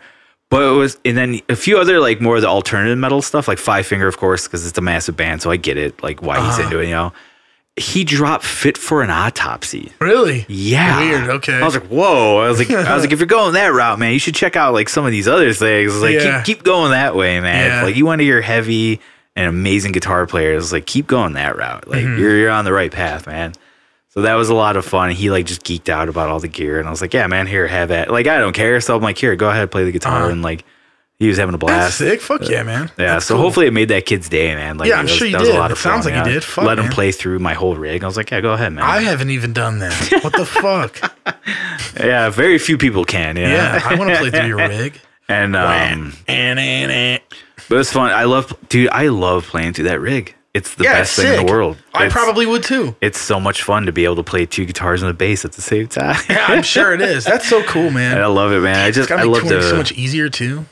Dude, and that was the other thing I noticed right away, because both those shows, the stages were relatively small, but as a 5-piece, very doable. You know, a little tight, but doable.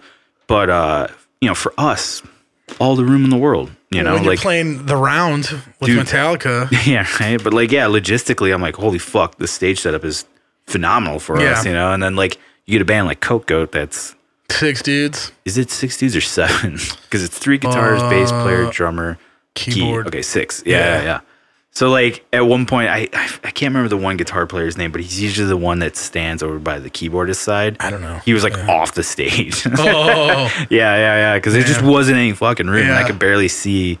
The one dude I know, Ed, like was like behind the PA, so I could just see like, the top of his head. So that was a lot of fun. Hell yeah. Their bass player was horrendously sick, and I was like, I know exactly how you feel, man. Yeah, right. For real, man.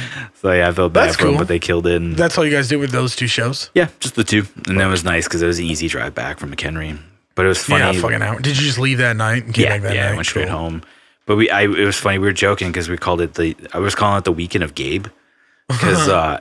For 2 reasons. One, every fucking where we went, he had some sort of like altercation with people. He was like, I don't know why they're being such a fucking dick to me. And I was like, I don't know. He's like, what's with this attitude? What's going on? Like, I don't know, man. Maybe you got some negative energy going on. Like, I don't know what to tell you. And then we like to stop at, you know, guitar centers and stuff like that. Because you never know what you're going to find. True. So we popped into one in Iowa. I can't remember which city it was. One of the, you know, quad cities. And Gabe found like a used cymbal that he really was into. It was like a ride with the little rivets in it. Yeah. And did he buy it? So yeah, he ended up buying it. Man. It's nice to be independently wealthy sometimes. Yeah, I guess, dude. I've never done that in my entire fucking life. Jeez. So the story gets better though. So like we go in, you know, and it's like any fucking guitar center, like one of the smaller ones, you know. And I hear him like talking with the fucking dude that's working there because I was kind of popping in and out, dicking around, checking out whatever they had. And he's like asking me, he's like, hey man, he's like, can you do any better on the price on this thing? And the guy told him like, nah, not really, because it's used and you know, whatever.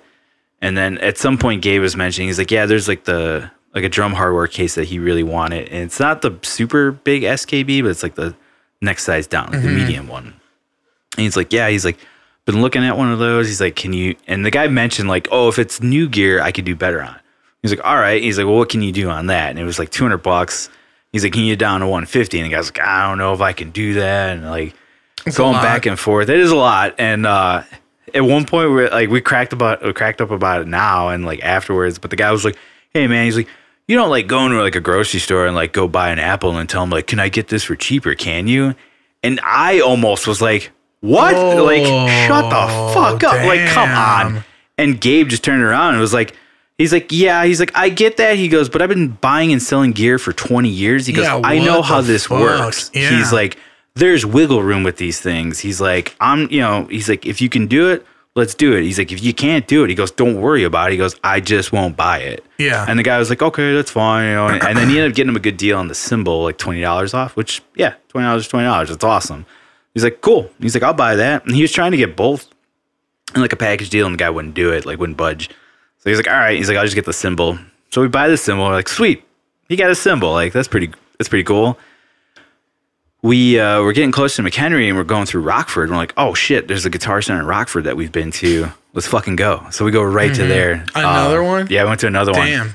Gobo not happy about it, but we went and he does not like the Guitar Center. No, he likes one, not two. Me and Gabe were all about it. I was like, fuck yeah, let's go. Sick. Who knows what you're gonna find? You know, like mainly just to check out the used section because you never know what you're gonna find in there. And like so fucking pawn or fucking like pawn shops and shit. What's that shops. show? The Pawn two Stars? Guys? No, not Pawn Stars. Oh, American Pickers. American Pickers. Yeah, love that show. You guys, dude. You're love Frank that and show. he's fucking. Dude, we should actually. So we should open up a fucking little music store where we just go out, buy shit real cheap in the middle of America, and bring it back, fix it and sell it. Dude. That's actually not a bad idea. It's not a bad idea. Yeah, fuck. Might have to edit that part out so nobody takes my idea. Yeah. But yeah, so we go in. And I happen to look up and I see the same case, but it's marked not for 200. It says like 180 something. And I was like, well, that's crazy. I was like, it's like even cheaper here. Like maybe you can even get them to go down more. And so it's this dude and this chick are working the desk, and he mentions to him, he's like, yeah, he's like, I was actually looking at this case. He's like, you have it here for like 180. I thought it was like 200. And the guy right away was like, yeah, it's definitely wrong. He's like, hold on. Looked it up online. Goes, yeah, it's like $200 for the case. And Gabe was like, oh, he's like, I was hoping I can get a deal on. And the girl was like, yeah. She's like, yeah, I'll see what I can do. Give me a second. And got him like 30% off or something like that. So he got it for $150. Damn. She did in like 2 seconds. Like she was like, yeah, I could do it. It could be a business model thing too, though. Like if that Guitar Center, wherever you went to before, was doing bad numbers wise, it might be harder for them to flex on prices and shit. She was also a manager. Okay. Well, there's that too. Which I think the other guy was not. Yeah. Probably not. He was like a little...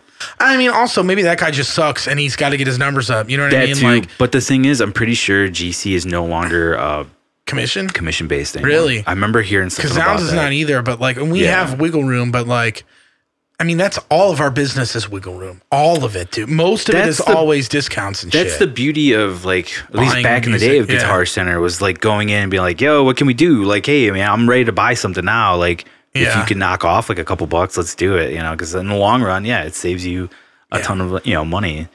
But those days are a little kind of behind. People still calling the Zounds. I mean, I don't take the calls anymore, but people call in, they're like, what can you do on this? And we're like, fuck you.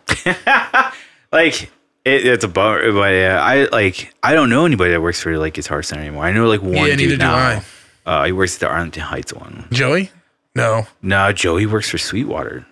Oh, really? Yeah. Wow. I need to get in touch with that dude. Would be fun to have on the podcast. I need to get in touch with that guy because I'm curious what happened because he worked for Guitar Center for over 10 years, I think. So did a friend of mine, and I got him a job at Zounds. And why did he leave? I don't really know the exact details, but I know that he was getting treated like shit there. Oh, really? Yeah. That's probably what's happened to Joey. Like, you can only take so much shit, right, for so much amount of money, and it's like, if you could find something better, then why not do it? Yeah. But so it was a good weekend of Gabe. So sick, fuck yeah, weekend of Gabe. He had a good time, and it was funny. I was like, not really that hard, but I was looking around. I was like trying to get a guitar case that would help us a little bit more as far as packing stuff. Because it was amazing how much of a difference his case that he bought made. Hey, really? Dude, like it puts all his hardware in there and shit? Everything goes in there pretty much. Everything that like didn't go in before is all going in there. So like drum seat, practice pad, like sticks, everything fit in this little fucking guy, which is awesome. He has to break down his cymbals, or at least the stands a little bit more, but not a big deal, you know? And that was the other thing that cracked me up was like, I love the efficiency of the way we are. Like, considering how much of a ridiculous rig I have set up, it goes off fast because it's all connected together. So it just pops right off. Takes me 2 seconds. Gabe, it's all, with 2 stands basically off in like seconds. Damn. And so, and we always like bust ass to just fucking get off as fast as possible, no matter what, you know? And both shows were like, get it on, like trying to move fast, and every other band was just moving at a fucking snail's pace. So I was like, okay, so we could have just relaxed a little more, I guess. But either way, I don't think I could do that. I'm like, just want to get out of the way, get it over with, and let them do their thing, as long as the show is moving. That's all I care about. But yeah, they're both really good shows. We did well, made some good money, sold some merch. We have the new shirt design. Yeah, ours came in today, dude. You got to get me one. I got to get you one of ours. I'm down, did you see it? The Smoke, Weed, and Clean? Yeah. So we just got those in. So if anybody pre-ordered one off our Bandcamp, they should be on the way now. Sick. Fuck yeah. But yeah, if you're interested, you can go on our Bandcamp, and all our merch is on there, whatever's available.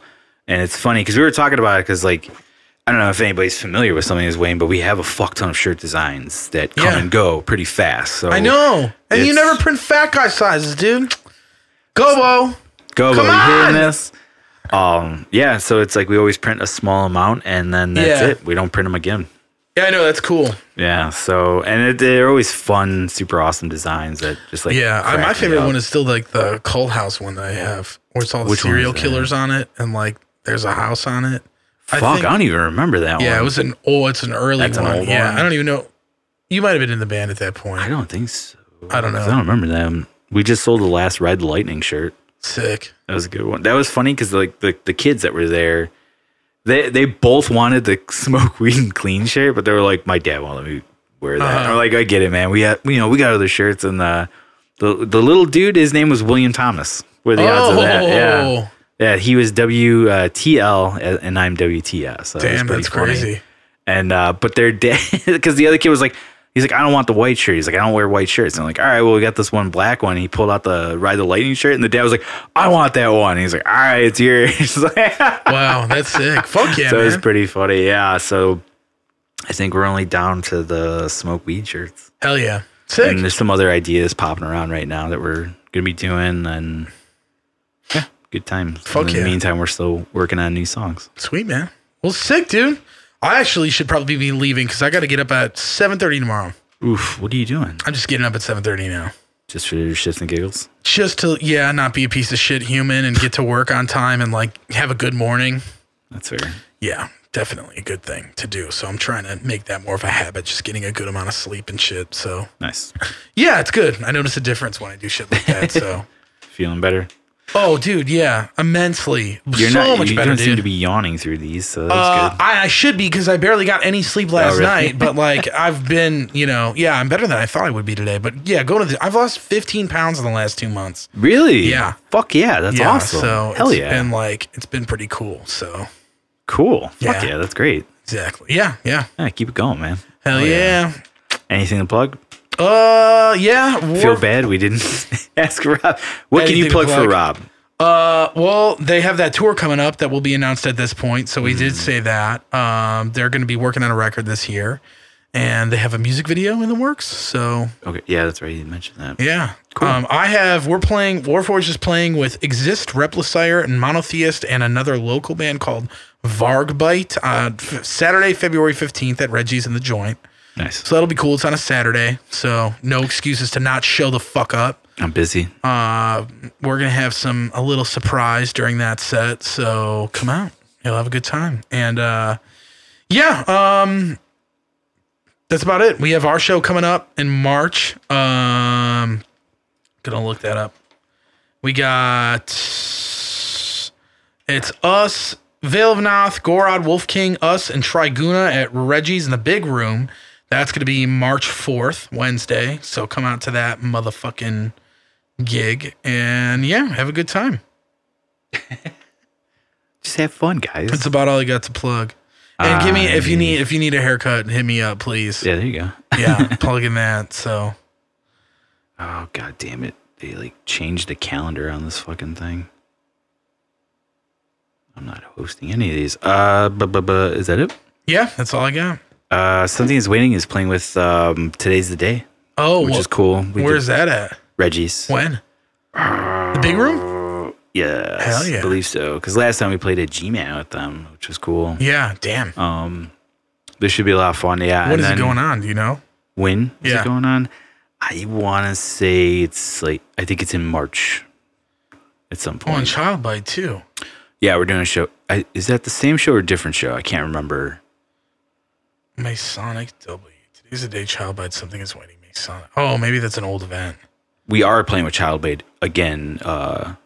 In February. Or I'm sorry, in March. As far as I know, February, there's no dates right now. So I think we're going to use that to work on the new stuff and try to get some of that done. And you're playing with Bongzilla. Yes, that's another one. We were joking that we're becoming the Bongzilla band because we've done a few shows with them. Today's the Day is at Livewire. Oh, okay. Yeah. Yeah. The Bongzilla one's at Reggie's. Then. Yes. Gotcha. Yeah, hell Do you have dates on those? April 1st for Today's the Day and Child Bite, Something Is Waiting. Thursday, March 12th, Bongzilla and Something Is Waiting at Reginald's.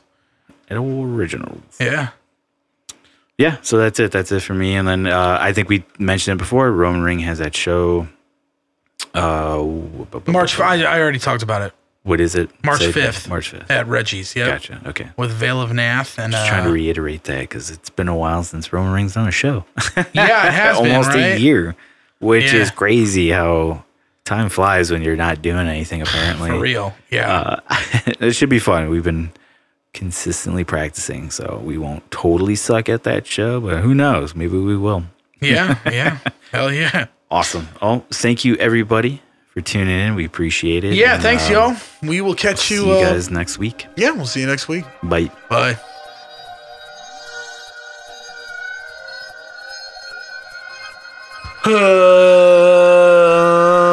How's it going, everybody?